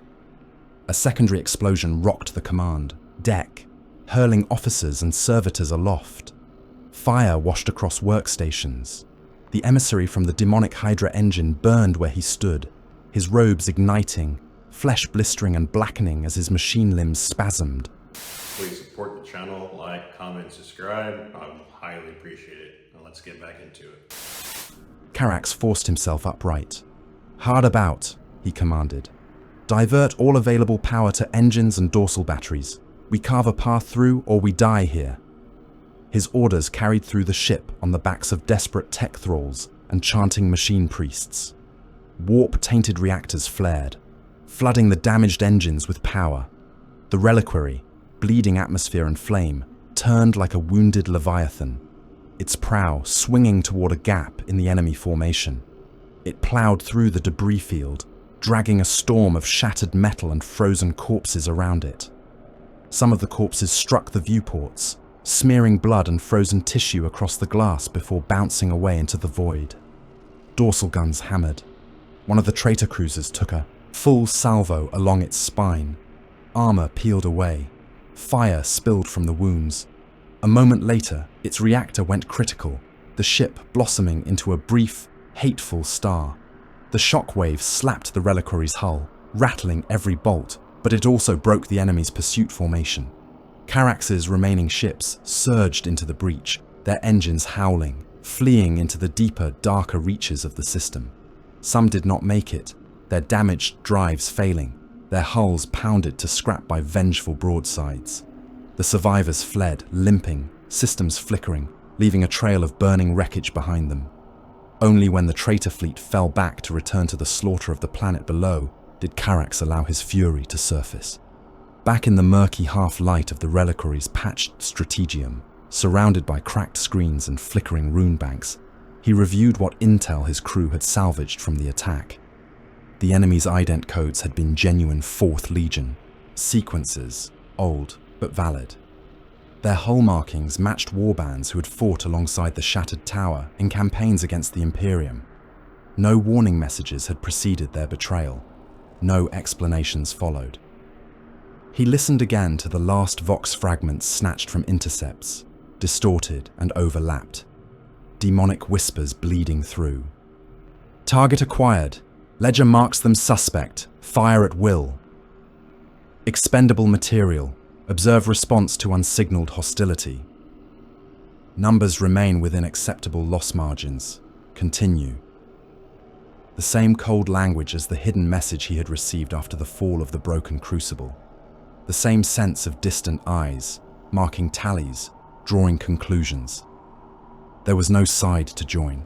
Every warband was both weapon and target, thrown against its kin not for victory, but for measurement. Some were allowed to fall. Others were rescued at the brink or subtly favored, not for mercy, but to see how they reacted, to test their resourcefulness, their ruthlessness, their ability to adapt. The dispute was not a war. It was a crucible. Carrax returned to Medrengard with his scars and his dead, and climbed the shattered tower once more. He ascended to the upper battlements, past gun decks and shrine alcoves, past chains and demon sigils, until he stood upon a jutting platform close enough to the broken crown that he could see the warp fire glittering in its wounds. The air up there was thin and tasted of ozone and ancient ash. The tower's sundered upper half loomed above, hanging in the firmament, held by warp-forged chains that groaned with every breath of the demon world. Beneath him, his fortress spread across the continent, a forest of guns and walls and slave pits. Beyond, other bastions smouldered, some flying the sigils of brothers, others scarred by recent bombardment. The sky flickered with distant shell bursts and the ghostly trails of orbital fire. He rested his gauntleted hands upon the parapet, feeling the cold seeping through ceramite and metal. His augmetic eye whirred softly as it focused on the horizon, marking distant fortresses that had once been allies, now potential targets or predators. "If we are ore," he said quietly, his vox muted, his words lost to the wind, "then let us harden beyond all expectation. If we are to be tested, we will break the anvil they use to strike us." He thought of the wars behind him, imperial worlds turned to rubble under his guns. Xenos strongholds pulverized, demons broken and bound. He thought of the broken crucible, of the chain moons, of the betrayal in orbit, of Lieutenant Serdek's smeared remains on Rockcrete. He thought of the Primarch, watching from some hidden fortress in the warp, ledger in hand, marking entries. "I will not be a line in your account book," Carax growled. "I will be the error that breaks the sums." He straightened, cloak snapping in the bitter wind. "By iron and by blood," he swore to the broken tower and to the world beneath. "If I must fight this cull, I will not go quietly. I will carve a domain so brutally fortified that even the Primarch will have to spend true effort to erase it. And if I fall, I will fall taking as many of my so-called brothers with me as this world can bear." The shattered tower loomed, wounded yet unbroken, its broken crown hanging above like a judgment held in abeyance, iron within, iron without. The dispute would go on, and Carax, warsmith of the shattered tower, would meet it with every gun he could bind to his will, every demon he could chain to his barrels, every thrall he could throw into the furnace, until there was nothing left but slag, or something harder than steel. Medrengard burned. The demon world had always known war, but the dispute of iron turned that constant violence into something apocalyptic. Fortress continents that had once traded munitions and gene seed now traded barrages. The horizon was a soar of collapsing bastions and broken macro-cannon towers. Crater fields overlapped crater fields, until the crust itself seemed to sag under the weight of repeated impact. Some strongholds still kept to old habits, their guns oriented toward the void, ready to spit defiance at any Imperial expedition fool enough to pierce the eye. Those fortresses now died first. Warbands hungry to prove their ferocity hammered them flat, tearing down any bastion that did not pivot its guns toward its brothers. The sky over Medrengard became a permanent artillery flash, a blinding, ceaseless pulse that turned day and night into meaningless words. The echoes of the dispute ran further than the demon world. Worlds held by the Fourth Legion at the eye's bleeding edge erupted into civil war, their fortress grids turning on one another. Entire demon citadels, once bulwarks against the Imperium, were scoured from the stars by lance storms called down by their own kin. The Fourth Legion had always been the iron that broke worlds. Now it turned that iron inward, grinding itself down to test the quality of what remained. The shattered tower thrived in the madness. Its fortress domain was a scar among scars, its walls blackened and pitted by months of constant fire, its banners scorched but still flying. Slave pits had been emptied and refilled 1,000 times over. Fresh mortar had been poured between bones and wreckage where bastion faces had cracked. Every new wound was braced and plated and studded with more guns. Warsmith Carax stood at the heart of this insanity and looked for the next bastion to break. It rose from the tortured plain like a city built upon a mountain of skulls. The ninefold bastion was older than any of the wars that had birthed the dispute. It had begun as a single fortress, its walls layered and layered again as its warsmith expanded, reinforcing and rebuilding around the existing heart.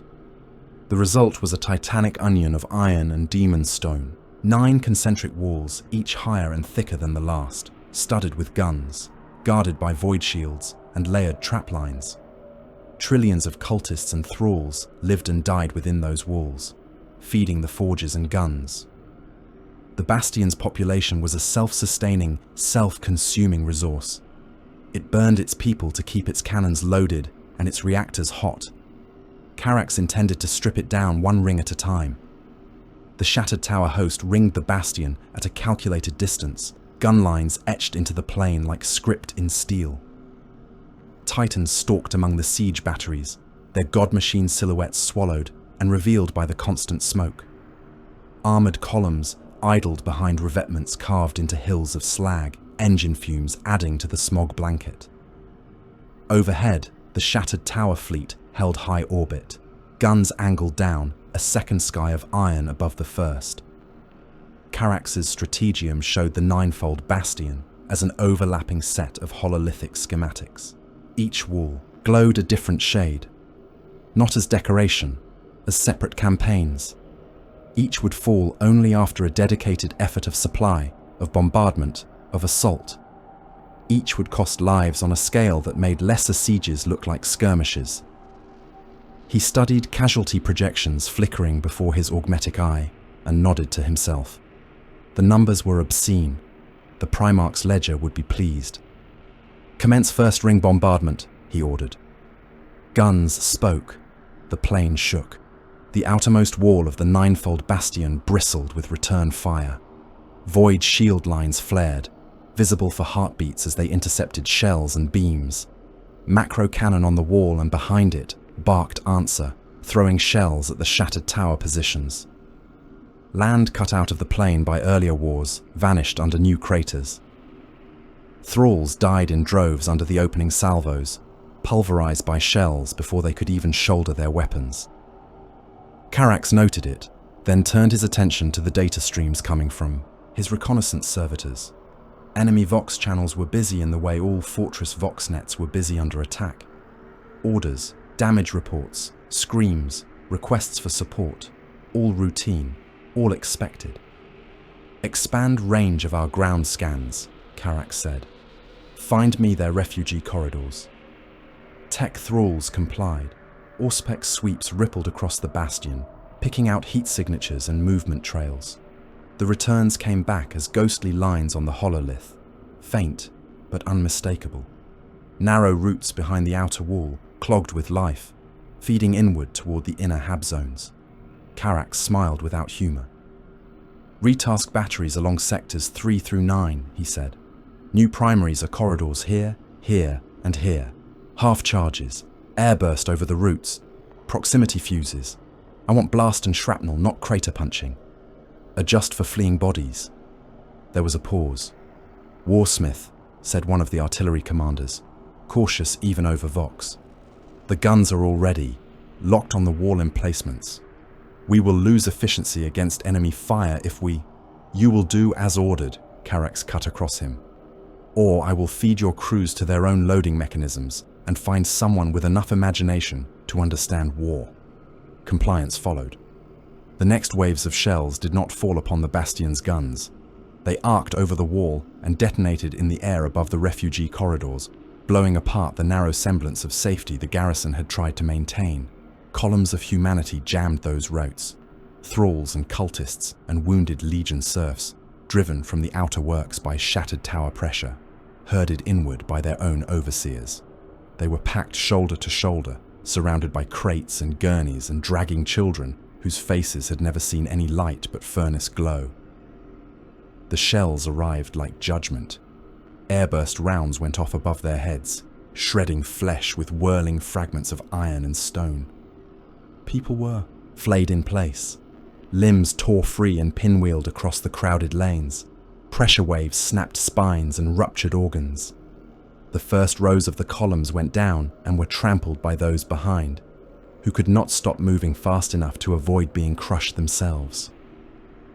Vox channels that had been filled with clipped orders and coordinates were suddenly choked with overlapping screams and frantic, uncomprehending cries.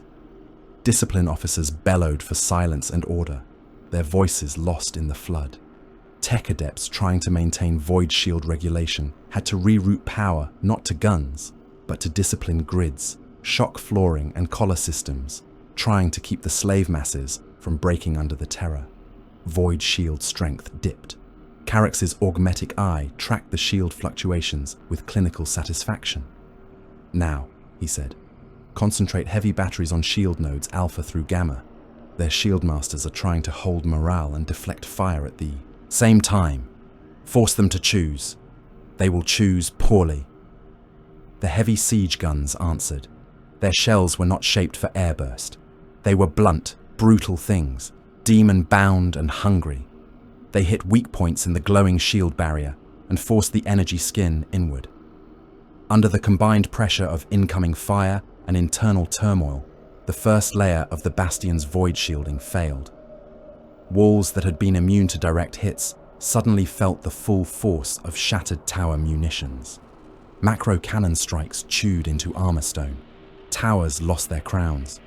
Gun batteries vanished in chain detonations as shells cooked off in their racks.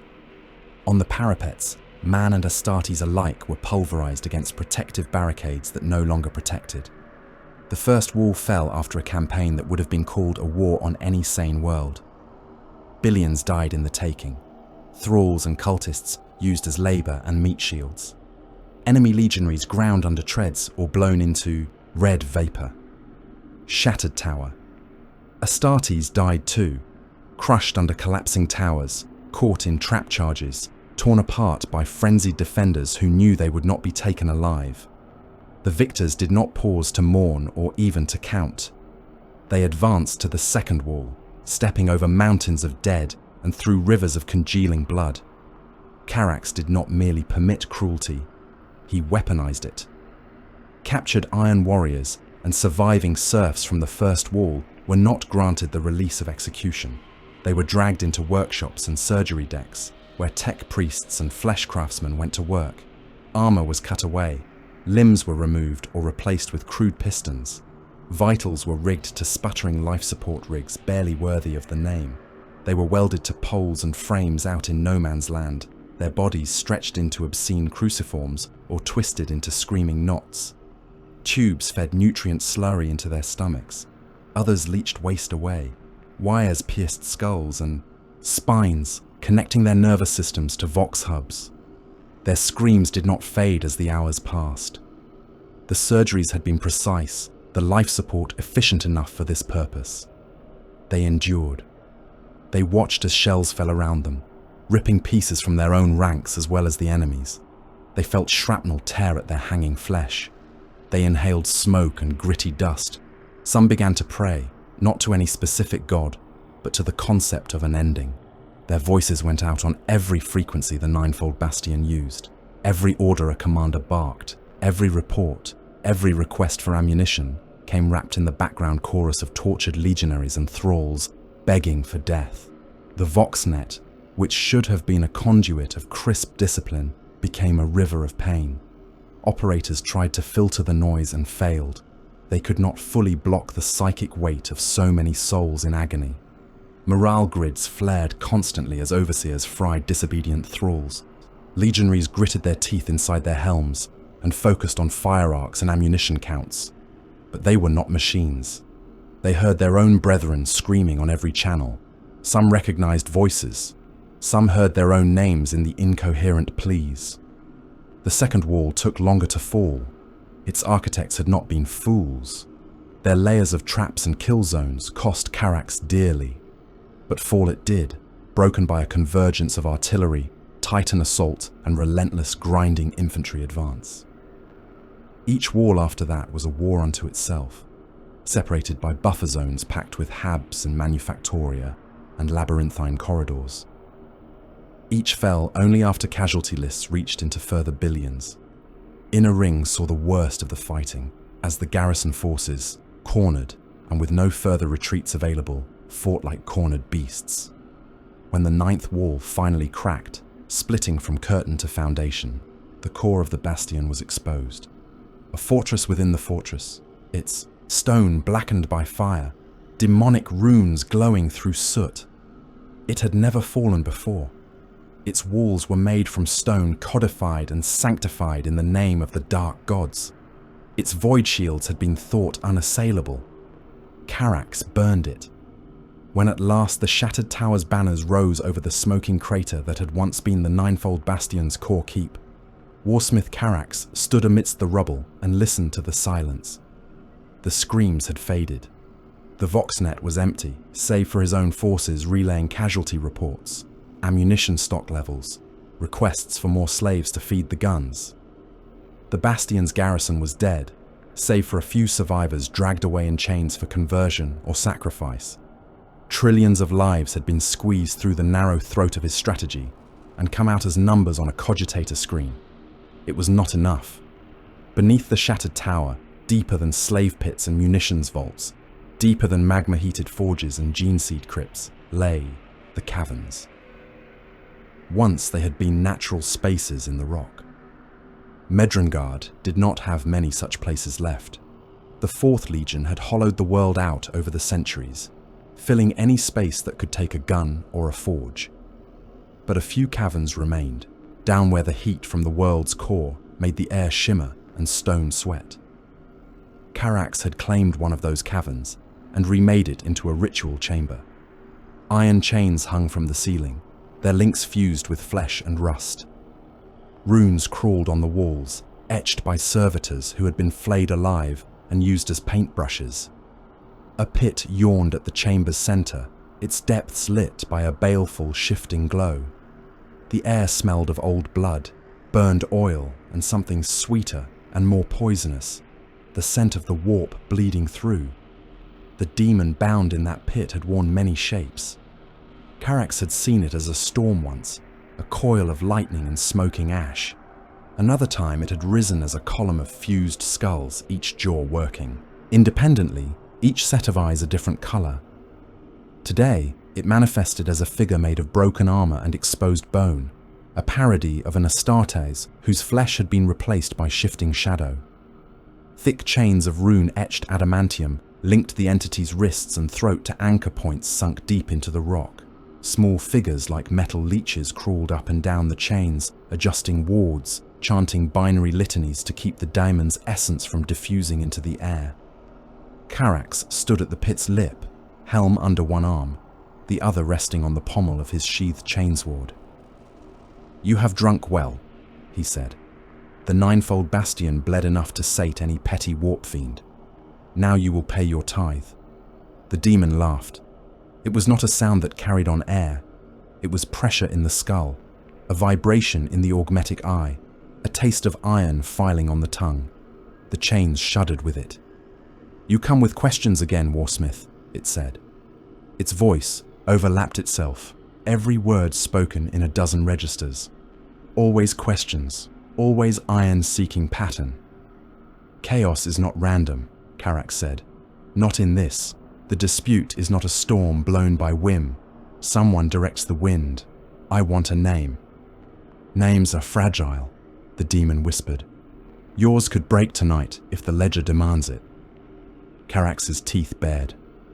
"The Primarch," he said. "Perturabo. Is this his work? Is he orchestrating this cull?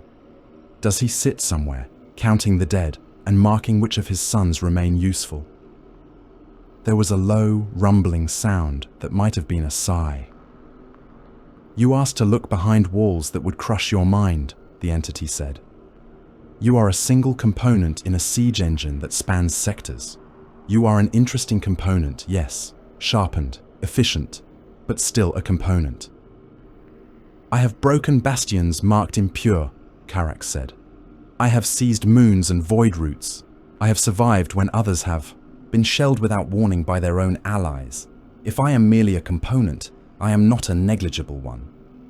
The demon's form shifted, its armor plates rearranging, bones bending in angles that should have shattered. For a moment, its face resembled Carax's own, scar and augmetic eye and all, before twisting into something monstrous again. "The Primarch watches," it murmured. "From a fortress within the warp's deep tides, a citadel built from the bones of failed campaigns and the wreckage of 1,000 sieges. No loyalist eye has seen it. No traitor hand has touched its walls. He sits upon a throne of iron and regret and calculation, and sees you all as marks upon a page." The words struck like shells. Images erupted in Carax's mind, whether conjured by the demon or by his own fevered imagination he could not say. He saw a fortress that made the shattered tower look like a child's toy.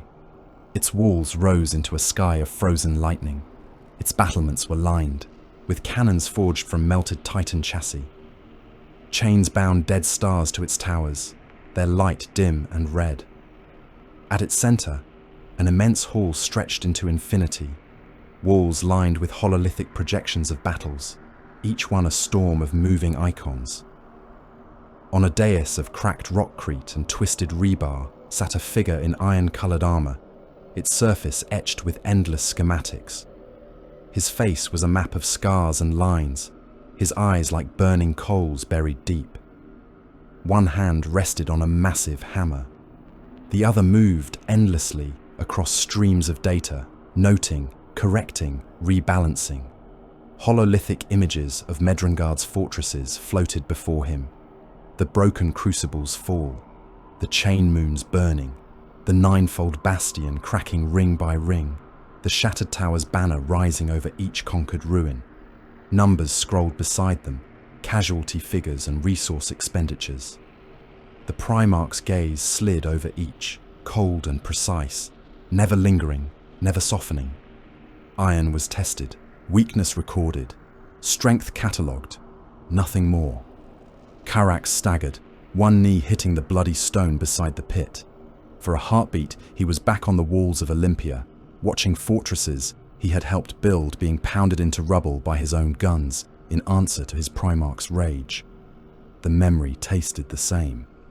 Duty twisted into fratricide, calculation trumping loyalty. The vision snapped. He found himself staring once more at the bound demon, its makeshift face split in a smile too wide, too full of teeth. "You see?" it cooed. "The artisan of your world's misery does not act in ignorance. He weighs, he measures. If he commanded the guns to fall silent, they would fall silent. Instead, he lets them fire. Draw your own conclusions, Warsmith." Carax rose slowly. "Then this is his design," he said. "The dispute, the cull, the ledger. He is honing the Legion, discarding what he does not need. Or simply entertaining himself," the demon suggested.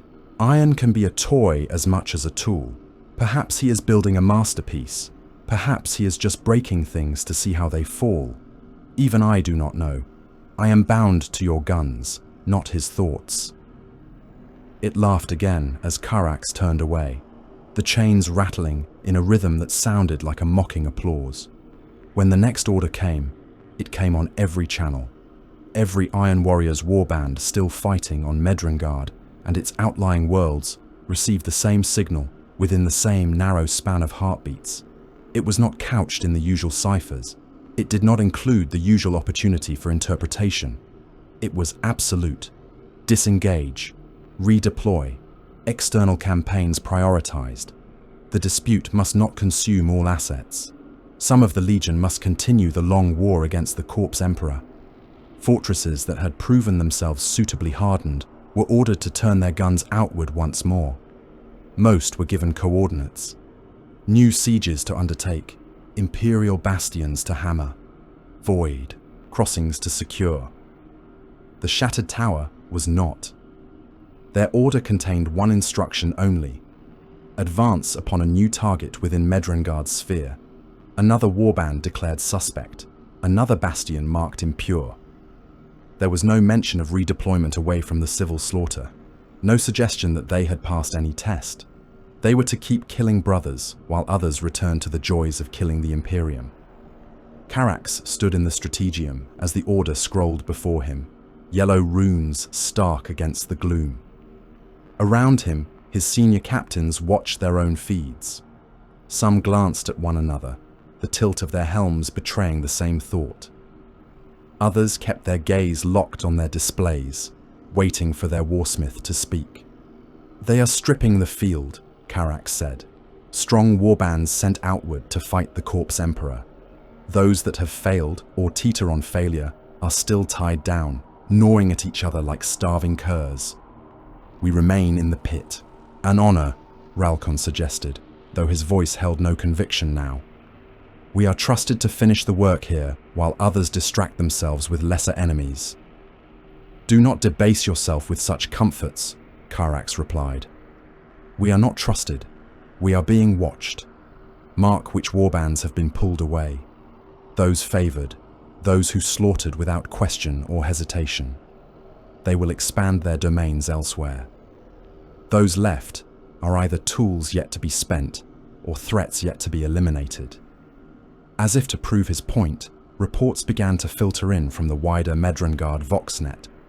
Fortresses that had once flown the sigils of allied warbands now reported their guns falling silent as their masters withdrew. Others went dark entirely, vanishing into the warp with barely a ripple. Supply convoys that had once routed through friendly sectors found themselves suddenly under fire from batteries bearing familiar hazard stripes. Neutral parties grew teeth. Shattered Tower Munitions Flotilla was ambushed as it crossed what should have been a safe orbital lane. The attackers were Iron Warriors who had never before engaged Karax's forces, their guns barking without warning, their banners unchanged. On the ground, remote mining worlds that had tithed slaves and ore to the shattered tower for centuries now received encrypted messages hinting that their obligations were under review, that other warbands could offer better protection. Probe assaults hit minor shattered tower fortress worlds almost at random, like claws testing armor for weak points. Small kill teams of Iron Warriors in unfamiliar heraldry infiltrated outer bastions, sabotaging guns, assassinating overseers and captains, then vanishing into the wastelands. Titans that had once answered Karax's calls without question now replied with excuses, their princeps citing conflicting obligations, their legios suddenly recalled by other patrons. Isolation tightened around the shattered tower holdings like a noose. Karax read the pattern with the same ruthless clarity he applied to targeting data. The Primarch was not simply testing them, he was narrowing their options, stripping away alliances and safe routes, herding them into a position where the cost of their destruction would be impressive enough to warrant the expenditure. "It is a siege," he said, standing before the hololithic map of his domains. The projection flickered, showing fortress worlds, chain moons, asteroid redoubts, all linked by lines of supply and fire. Those lines were being cut, one by one, not by accident, but with methodical precision.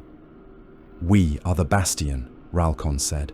"We are the Bastion," Karax agreed, "and the Primarch has decided we are worth the ammunition." The latest order from above still demanded an assault on another suspect warband, a campaign that would pull the Shattered Tower's forces out of position, expose their flanks, open their own citadel to counterstrike. It was a move that made perfect sense if the goal was to leave them overextended and ripe for annihilation. Karax rejected it. He sent formal acknowledgement down the Vox channels, using all the correct codes. He spoke words of obedience and intent. Then he shut off the external channel and gave his real orders. "All Shattered Tower domains are to assume siege posture," he said. "Recall any forces still in transit from outward campaigns. Fortify every route. Establish overlapping fire zones between all bastions. No fortress stands alone. We turn our domains into a single, interlocked kill lattice." He raised a gauntleted hand and closed it slowly. "Any warband that approaches will bleed before they even see our walls. Any supply line we used will now be a trap for those who think to retrace our paths. We will not be baited into dispersing our strength. Let them come to us." His captains nodded. This was iron logic, they understood. To be besieged was to be acknowledged as worthy of effort. To prepare for that siege with obsessive detail was the purest expression of their legion's soul. Work began. On the shattered tower's primary fortress world, new trenches were cut in concentric rings around the main bastions, each one seeded with mines and kill turrets. Old walls were reinforced, new bastions built upon the bones of old ones, creating layers of defenses so dense that maps had to be redrawn every few hours. Slave cohorts labored until they collapsed, dragging gun carriages, stacking ammunition, building ramparts from sandbags and corpses. Orbital grids were recalibrated. Guns on chain moons were slaved to central command, their firing arcs overlapping in murderous precision. Any ship translating into certain sectors of space around the shattered tower's holdings would find itself caught in a crossfire from a dozen directions, its void shields stripped in seconds. Within bastion hearts, munitions were stockpiled until vaults bulged. Demon engines were chained to firing racks. Demons bound to artillery pieces purred in anticipation as more blood was siphoned into their pits. Vox nets were hardened, redundant systems installed so that even if entire bastions were cut off, they could still communicate kill data.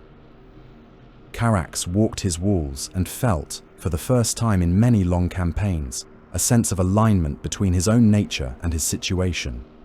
If they wanted to test the shattered tower, they would find it had teeth on every surface. The sky turned to fire.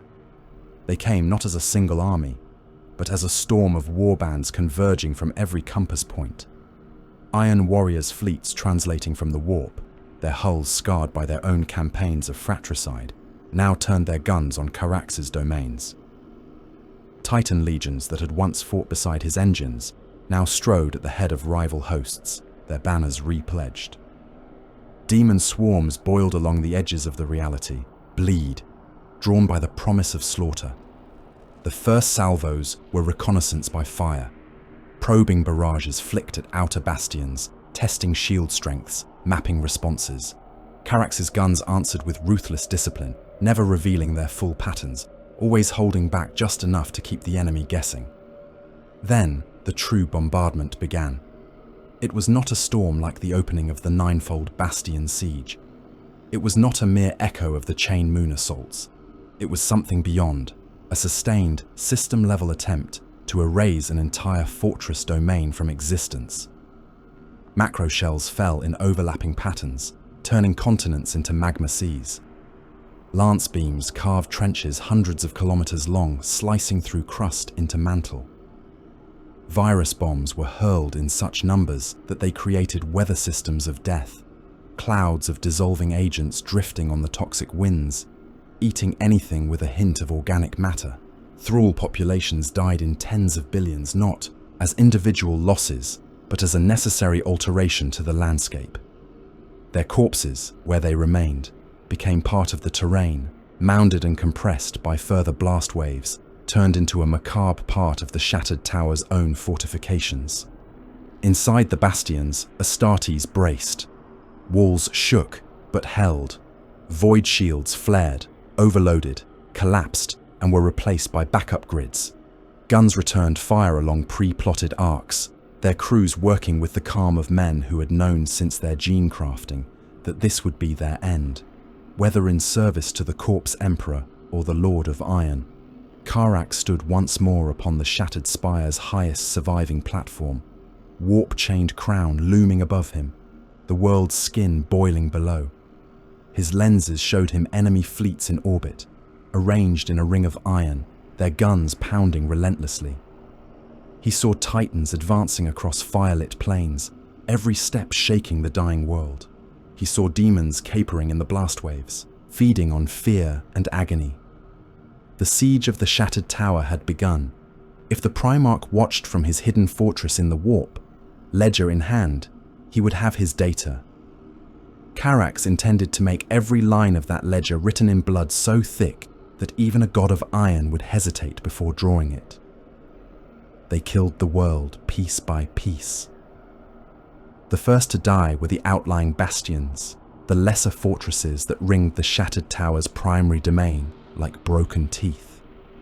Once they had existed to catch stray assaults, to bleed off an enemy's strength before it reached the central citadel.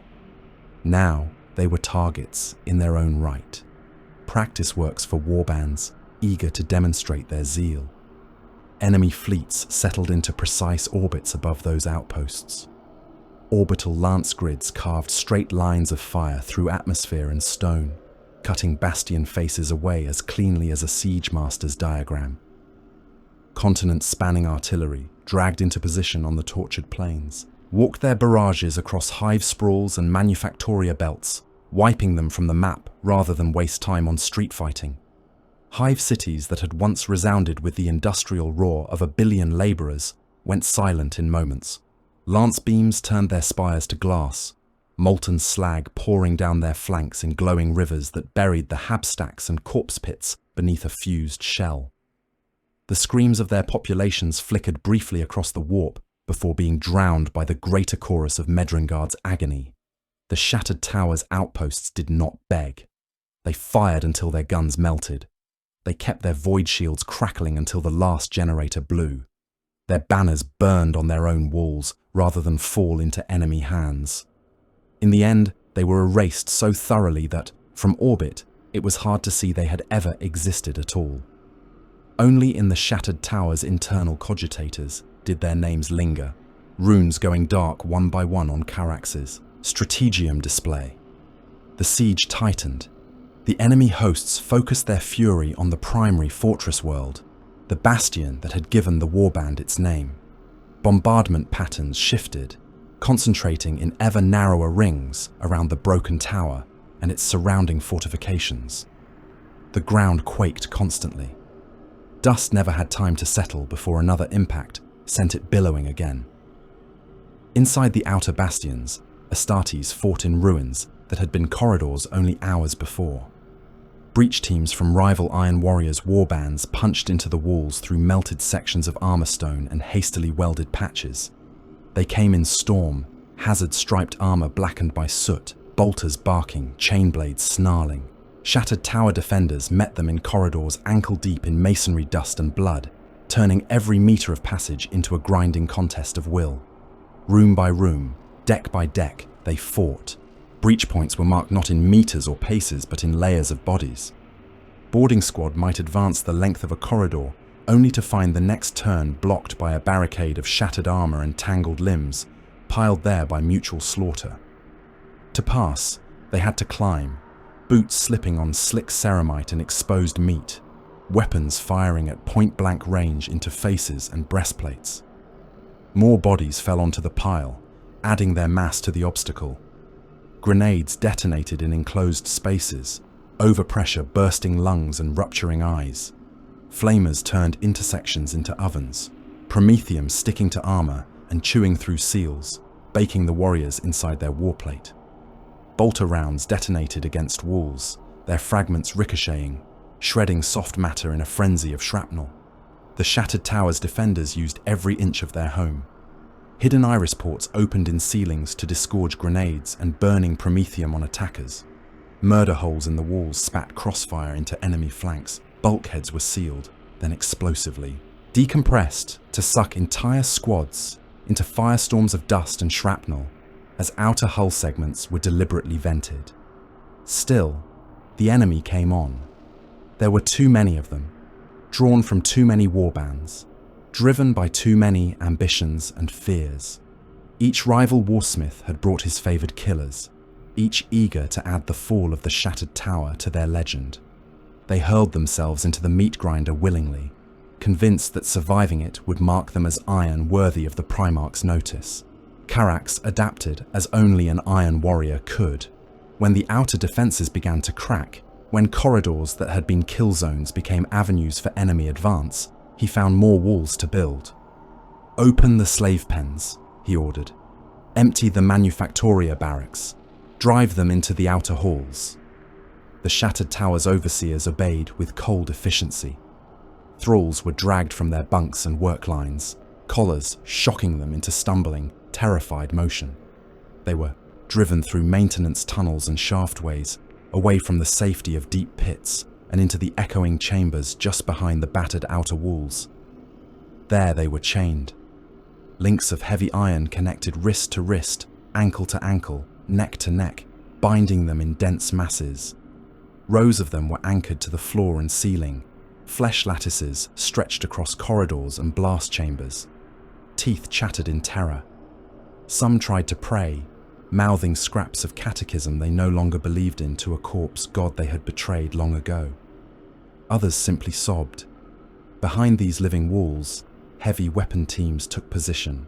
Havoc set up their autocannons and missile launchers in alcoves and on raised platforms, sighting over the hunched backs of the chained masses. Legionaries with bolters stacked spare ammunition nearby, lenses cold, movements efficient. None spared the thralls more than a glance. They were part of the fortification now, nothing more. When the enemy blew through the compromised outer bastions, they found corridors clogged with humanity. The first shots ripped into the front ranks of the chained thralls, blowing holes through torsos, tearing limbs free. The slaves tried to fall back and could not, their chains holding them in place as they jerked and flailed. Blood sprayed the air, mixing with dust and smoke into a choking miasma. Behind them, the shattered tower guns opened up. Heavy weapons fired through the gaps in the dying flesh, using the thralls as ablative shields. Incoming rounds had to plough through layers of meat and bone before they reached the Astartes beyond. Their force spent, their trajectories altered. Missile backblast washed over the chained masses, blistering skin, setting hair alight. The air in those halls became a red fog, limbs torn free by incoming fire tangled with chains, forming oozing nets that trapped the dying and the dead alike. Flesh cooked by promethium or las fire sloughed from bone, dripping in greasy, streams onto the floor. The thralls screamed until their throats tore. Some broke their own necks trying to yank free of the chains. Karax watched the feed from those choke points without flinching. On a cracked pick screen, he saw rival iron warriors forcing their way through the mess, wading in blood up to their greaves, cutting down any living thralls in their way. He saw his own havocs firing until their barrels glowed, then falling back when the enemy finally closed, drawing the fight deeper, always deeper, into the fortress.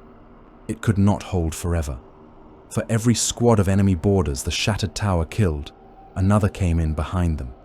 Gun decks went dark, void shields collapsed and did not rise again. Sections of the fortress lost contact and vanished from the command grid, presumed overrun or obliterated. Karax knew it was time.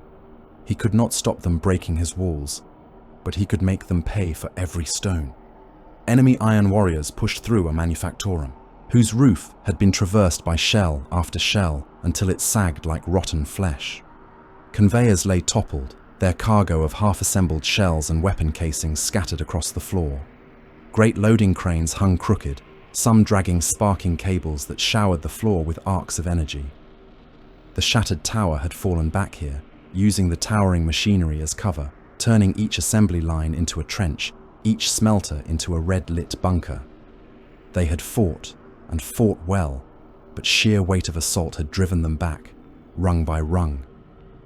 At the manufactorum's heart, a raised platform of reinforced steel held the remains of a once proud assembly control station. It sagged under the weight of bodies. Thralls lay piled around its base, their bodies riddled with stray rounds, crushed by falling debris, their blood soaking the metal until it gleamed wetly. Karax stood upon that platform, waiting. His armor was cracked and scorched. One pauldron hung by a few strands, of fiber bundle, hazard stripes chipped and smeared with gore.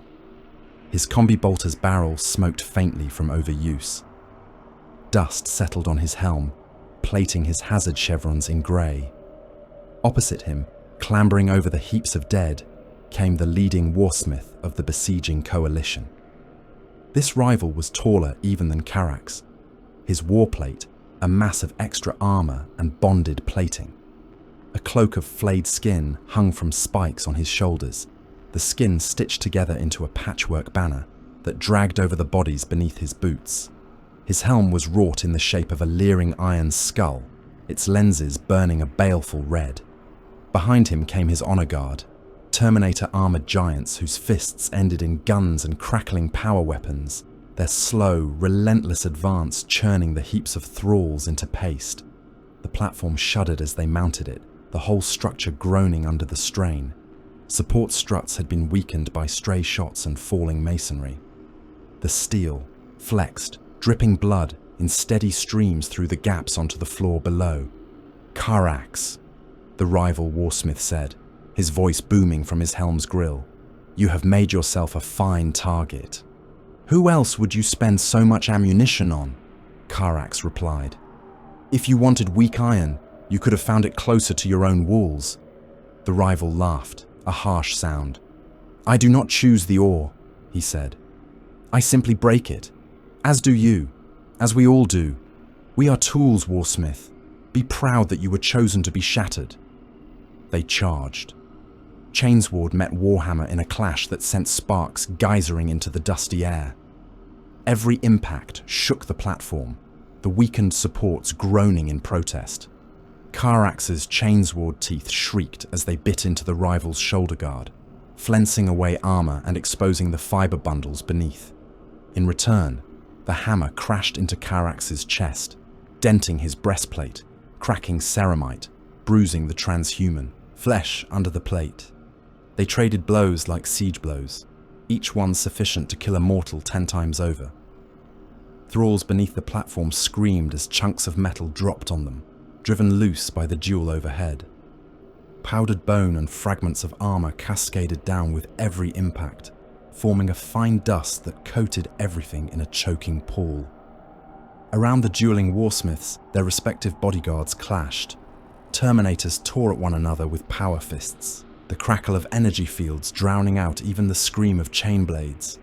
The weight of their blows sent shockwaves through the platform, further stressing the sagging metal. Some slipped and fell, crashing through gaps in the deck, between piles of dead, to land in the slaughter below with bone-breaking force. The rival's hammer caught Karax across the helm, sending him stumbling. His augmetic eye flickered, runes glitching across his vision. For a moment, the manufactorum, the platform, the duel, all blurred into a smear of movement and noise. He fought blind.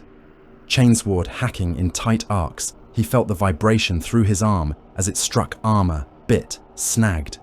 He stepped in, shoulder first, driving into the rival's bulk, feeling the impact travel through both sets of plate. They slammed together like colliding tanks, the platform shrieking beneath them. Supports gave way. The entire structure lurched, tilting. Thralls embedded near its base slid in avalanches of flesh and bone, their bodies squealing wetly against the metal as they fell. The warsmith staggered, boots skidding in blood.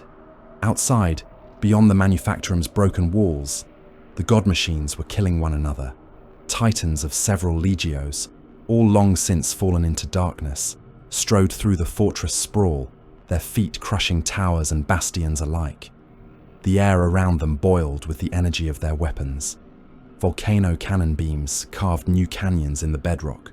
Plasma annihilators turned whole, swathes of the cityscape into expanding spheres of sun-hot matter. Banners whipped atop their carapaces, some bearing the shattered tower's sigils, others the marks of rival patrons. Their machine spirits, warped and enraged, screamed in Binharic tongues as they slammed into one another, chain fists tearing away weapon arms, turbo laser destructors raving point blank into void shields that failed and let the beams bite into armor and crew decks. One of the shattered tower's great engines died on its feet. It had taken the brunt of a coordinated barrage, its voids stripped, its armor blistered and blackened. A final hit from a rival warlord's massive hammer arm caved in its head shrine, shattering the princeps throne and crushing the crew to paste.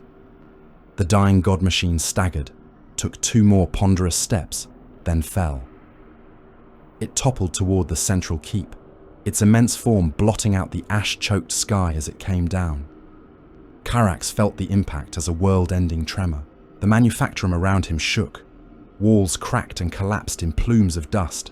The sagging platform finally lost the last of its support and dropped, twisted girders snapping like bones. He and his rival fell with it. They crashed down through the wreckage, smashing into the heaped corpse drifts beneath. For a moment, Carax was buried under a tide of bodies, the stench of blood and offal filling his lungs, the weight pressing his armor into his own ribs. He heaved, pistons in his limbs whining, forcing the dead aside. His rival rose too, armor bent and bleeding fluids, but still functional. They should have finished it there, in that collapsing ruin, but the battle had moved on. New waves of enemy Astartes poured into the manufactorum, drawn by the explosion of the fallen Titan's reactor. Their weapons barked. Shattered tower defenders, those few still standing amid the wreckage, were gunned down or dragged away. Carax saw that if he stayed, he would be buried under bodies that were still moving. He signaled the fallback. Under the cover of collapsing walls and the chaos of the god machine's death, he and his surviving warriors withdrew, falling back through maintenance tunnels and lift shafts into the deeper levels of the fortress. Behind them, nested charges detonated, dropping tons of machinery and masonry into the paths of the advancing enemy, burying them alive. The last refuge of the shattered tower lay below.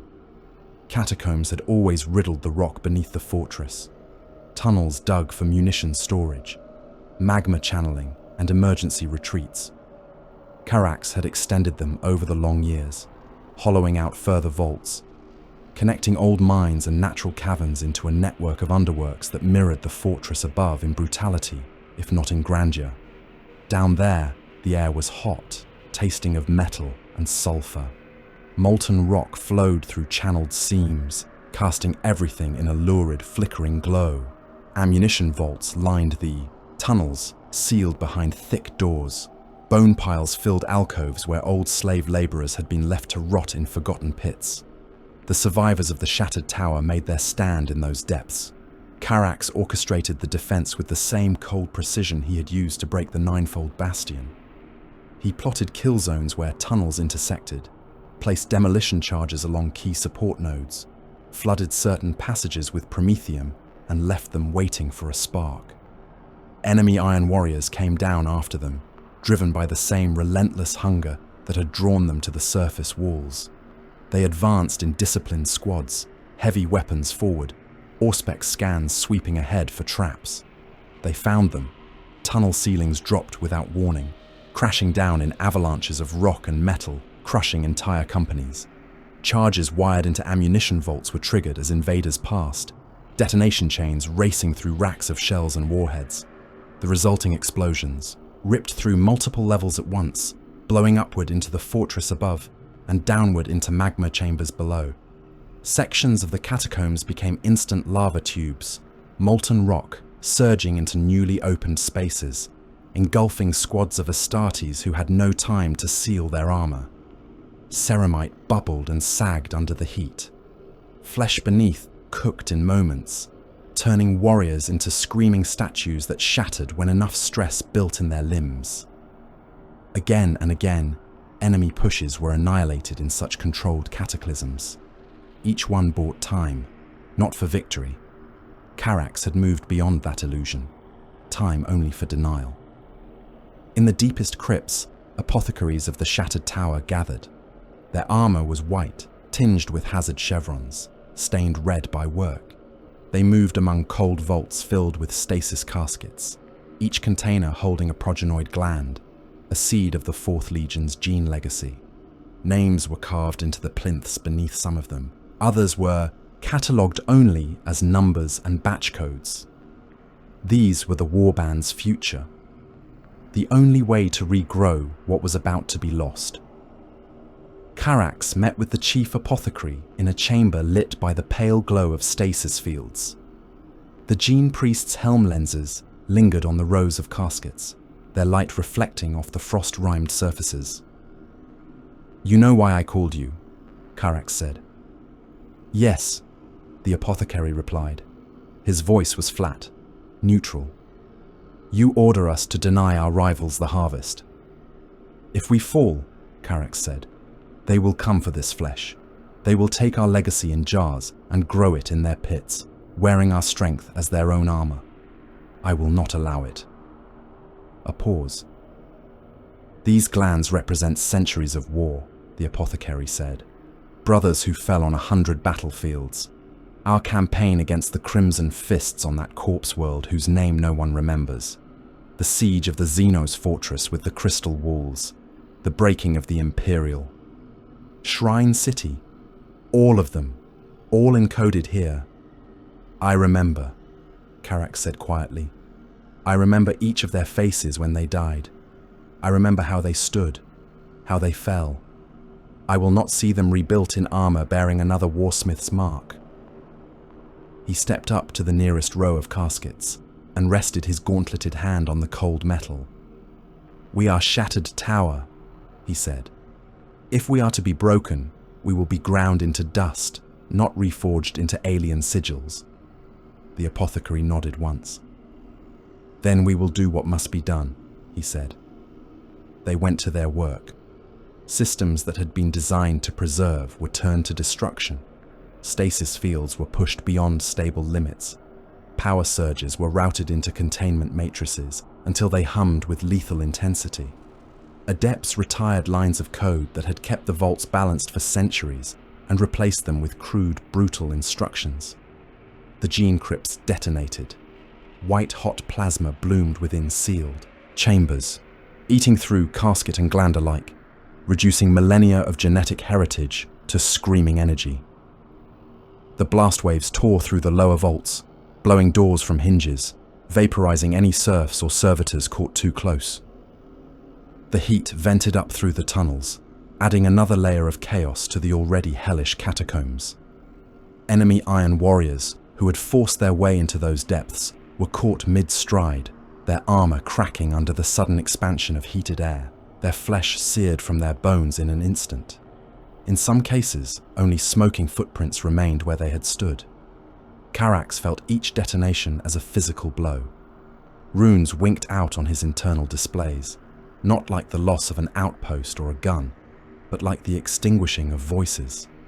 For a moment, he heard echoes of oaths spoken on faraway parade grounds, the shout of his name over a vox link on some forgotten battlefield, the gurgle of a brother's last breath as he bled out in his arms. Then all was fire and silence.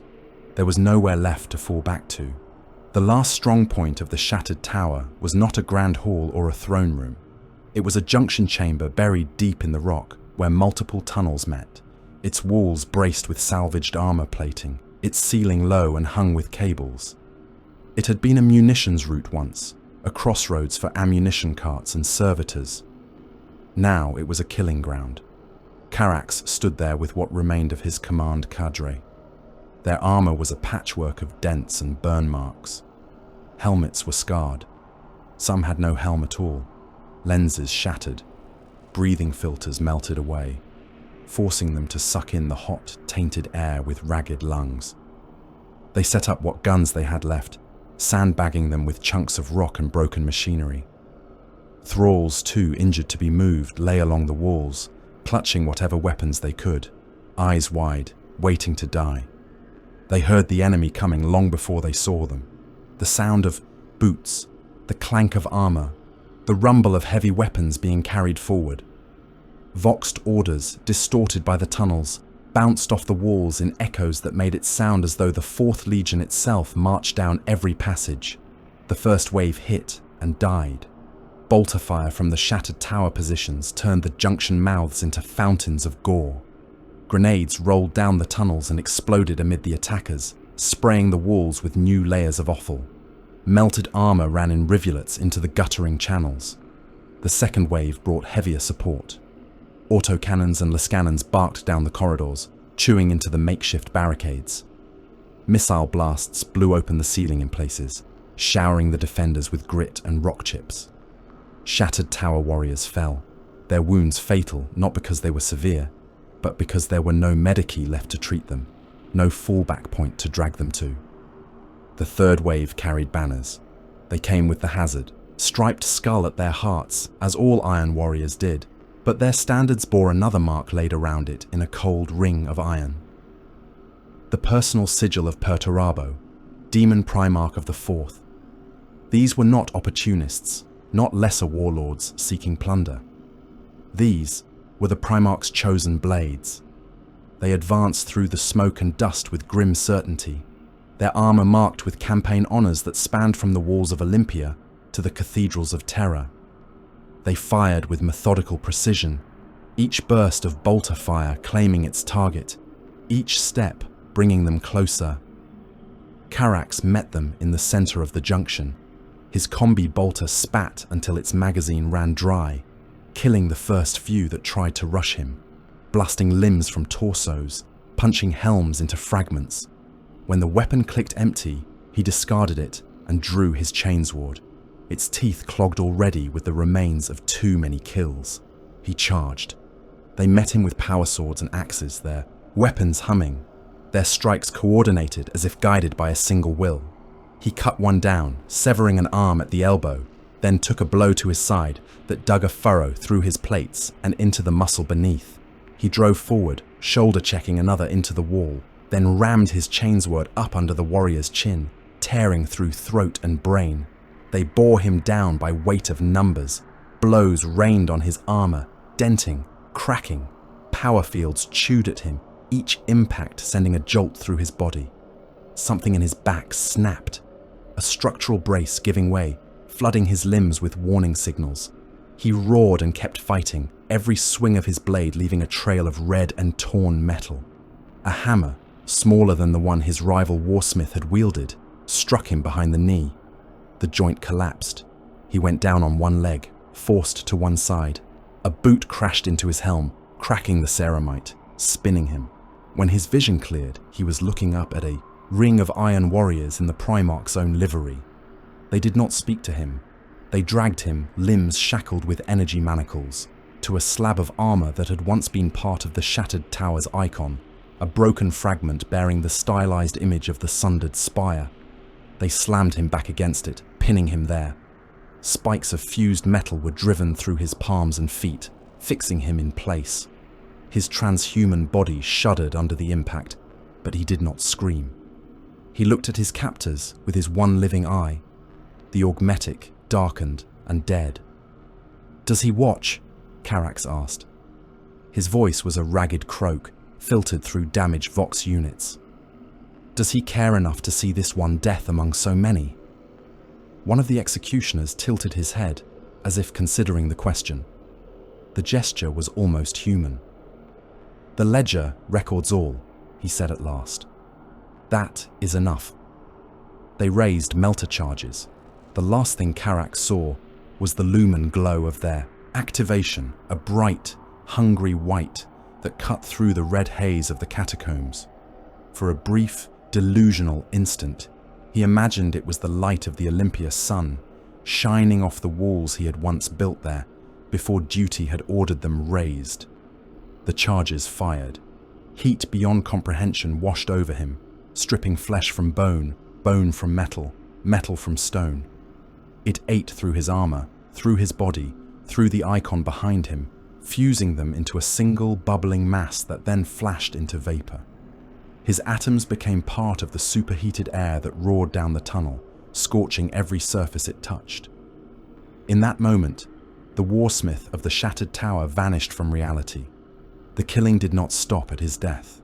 The victors moved through the fortress methodically, squad by squad, level by level. They burned or blasted every banner that bore the shattered tower's sigil, the broken spear and sundered spire. They tore icons from walls, smashing them under boots, or melting them into slag puddles.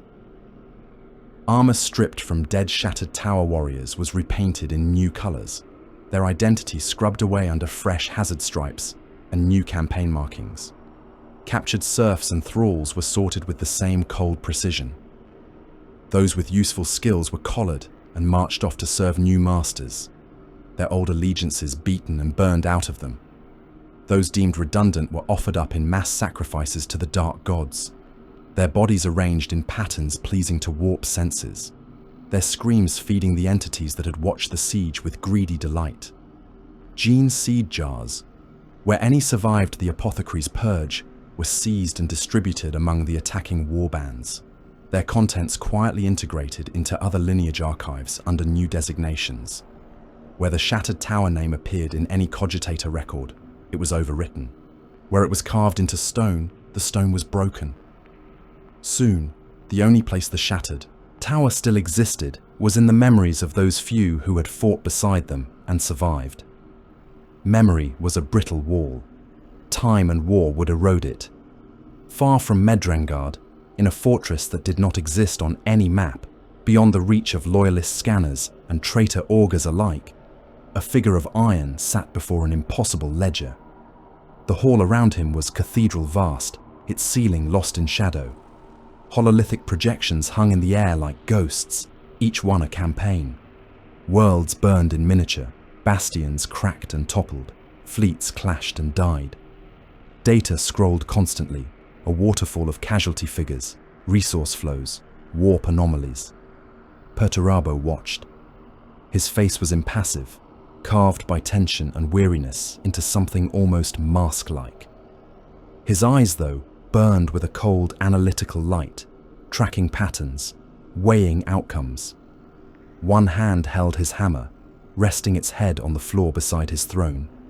The other moved from display to display, fingers flicking through layers of information.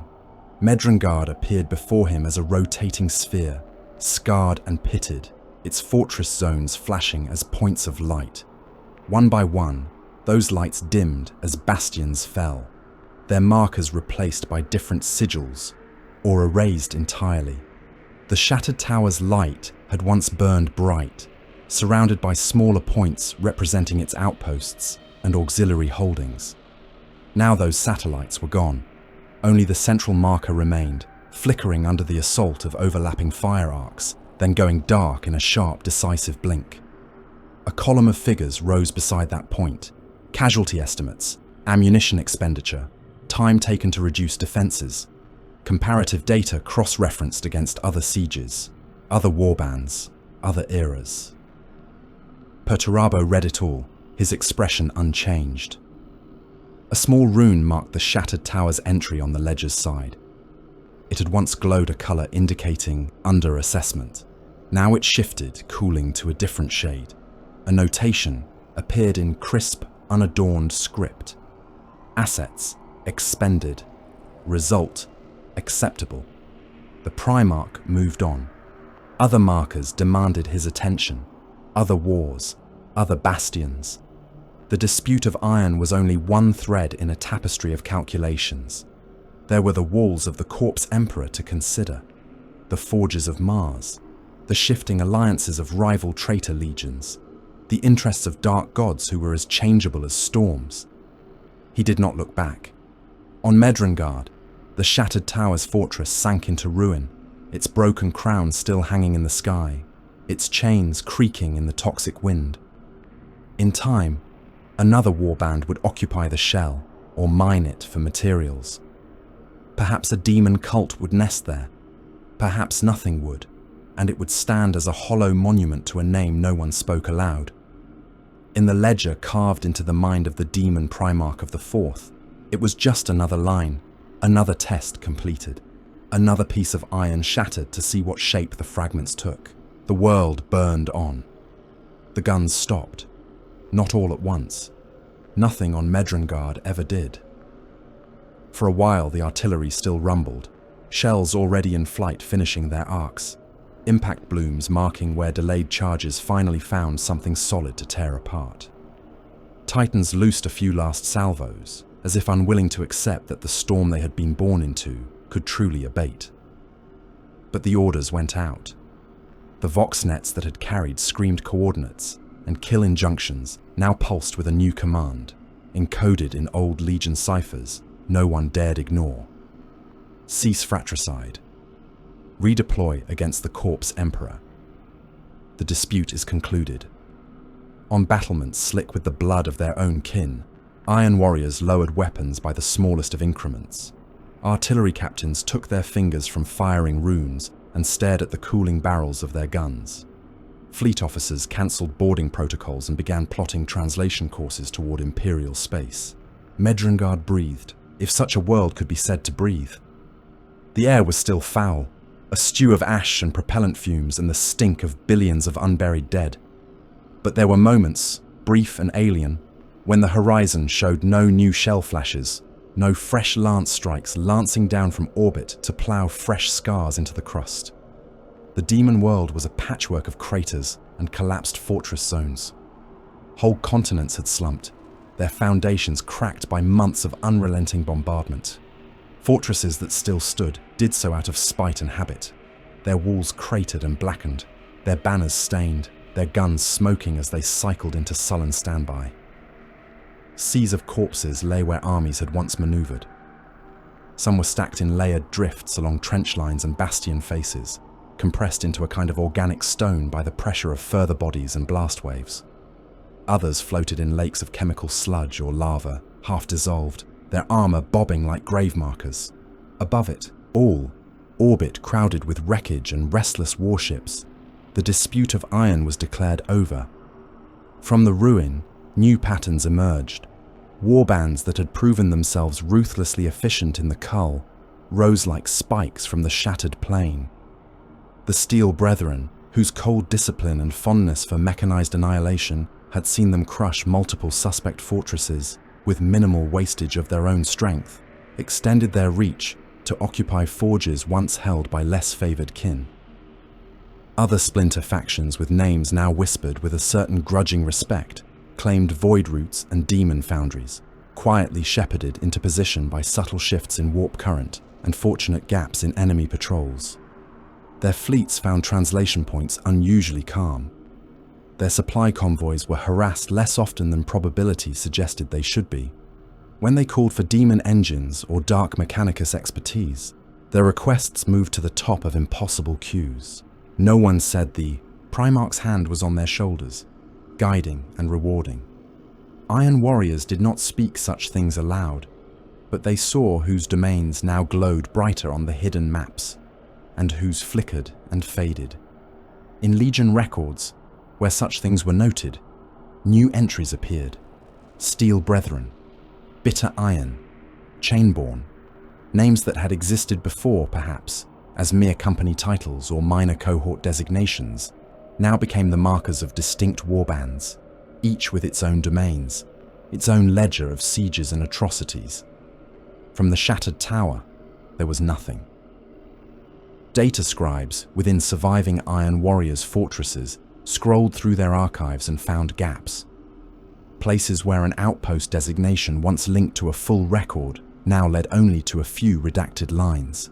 A campaigns table that had once shown joint assaults with a warband bearing the mark of a sundered spire now instead displayed bland notation, support from unnamed allied assets. A ledger of supply routes showed several, entries overwritten, their original owners replaced by newly favoured warbands.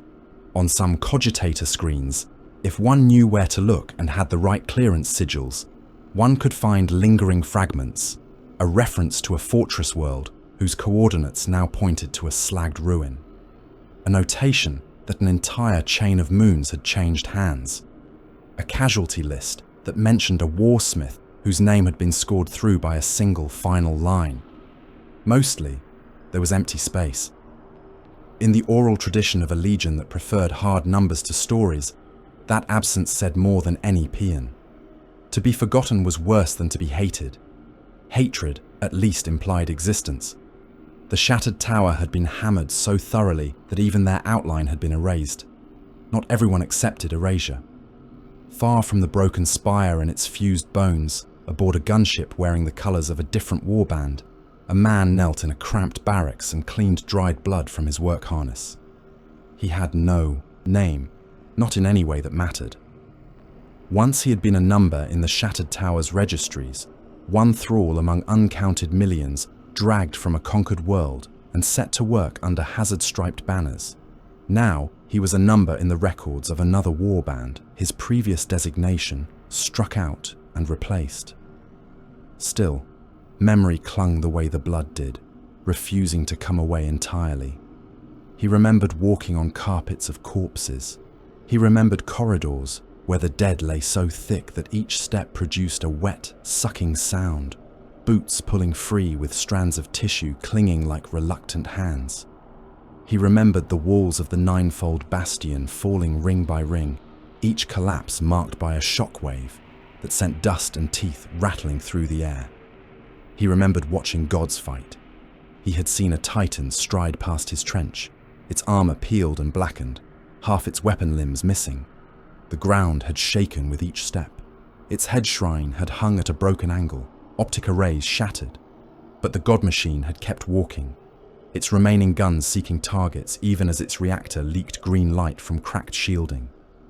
An enemy engine of similar scale had appeared on the horizon, and he had watched, pinned by fear and awe, as the two collided in a storm of energy and shrieking, tearing metal.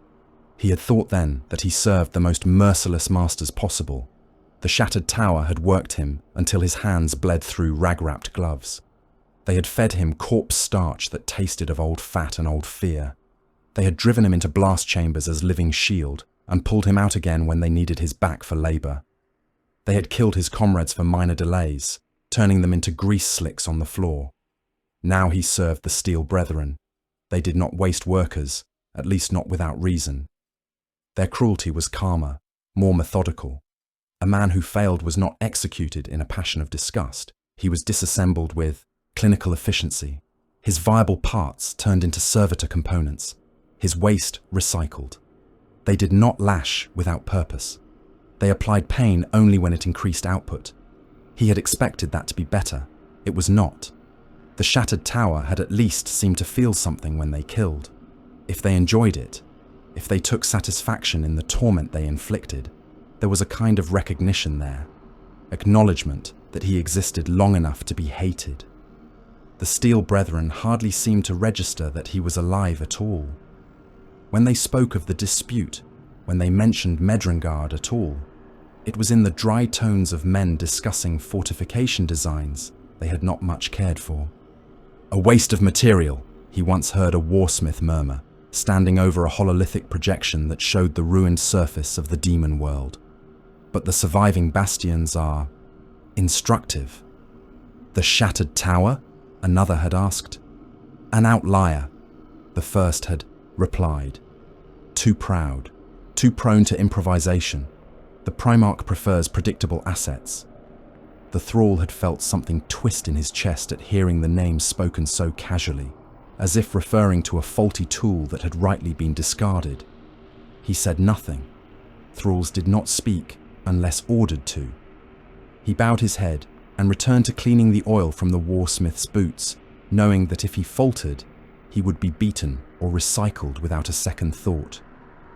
Somewhere far away, across a gulf of untrustworthy reality, the Imperium peered into the eye of terror and saw nothing clearly. Astropathic choirs screamed regularly. That was normal. The eye was a wound in the galaxy's flesh, and its psychic emanations had hurt minds since the day it had torn open. To Imperial observers, the dispute of iron was not a distinct signal, but a change in the tone of the constant pain. Some noticed.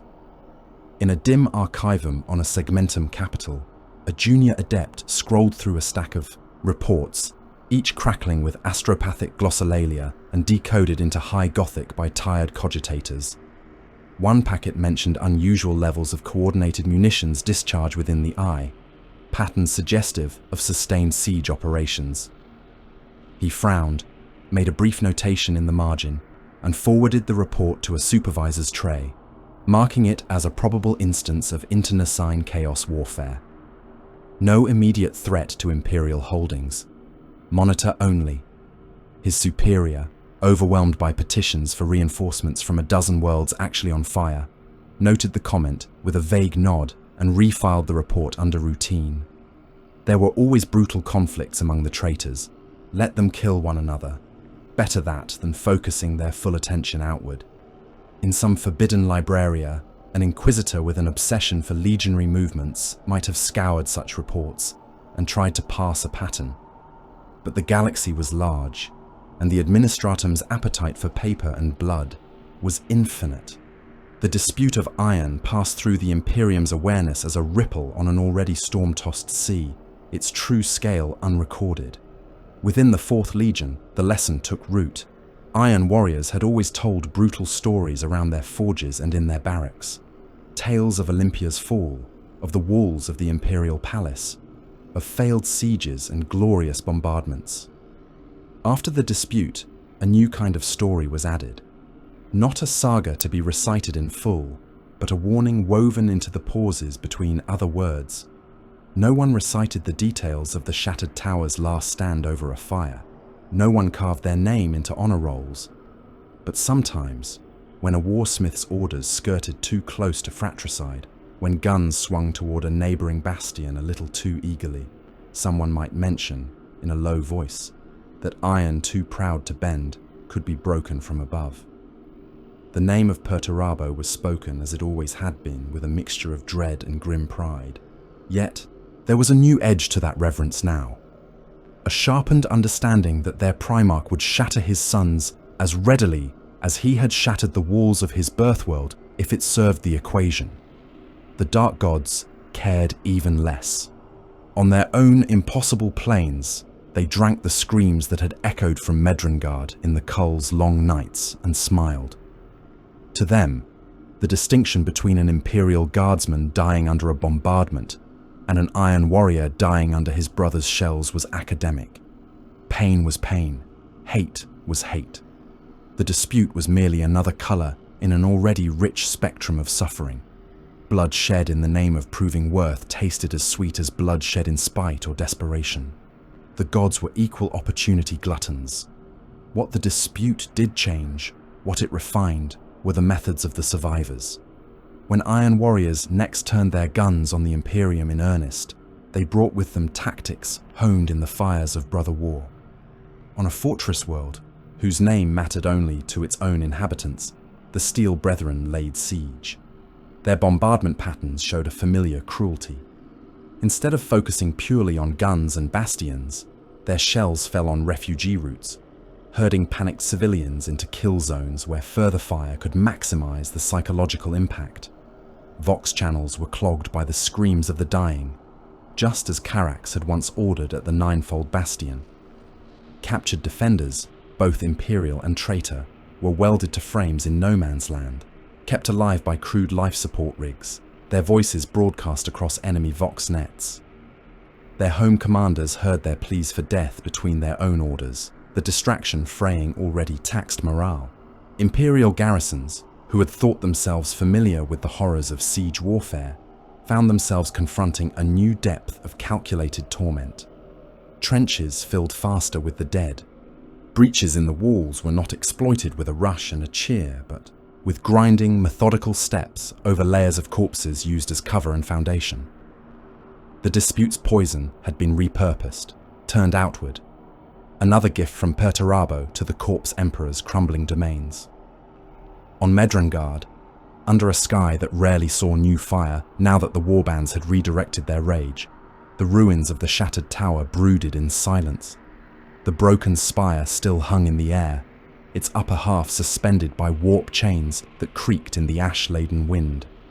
The lower stump was a cracked shell, its once proud bastions collapsed inward, its gun decks choked with rubble, and the fused remnants of the last defenders.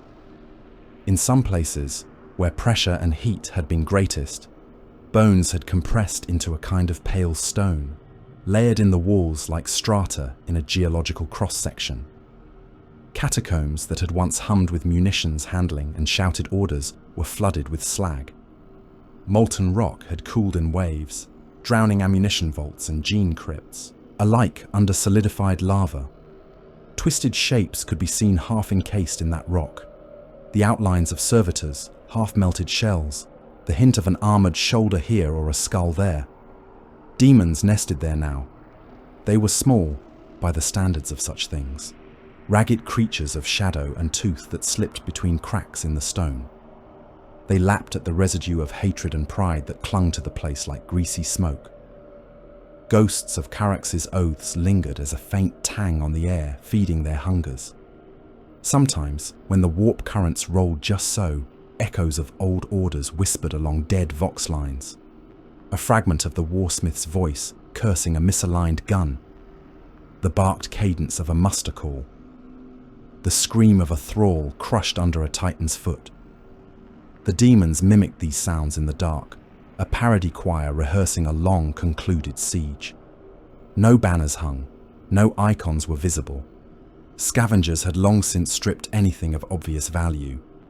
The broken fortress was an inconvenience on the landscape now, a jagged silhouette on the horizon when other warbands traversed that part of Medrengard.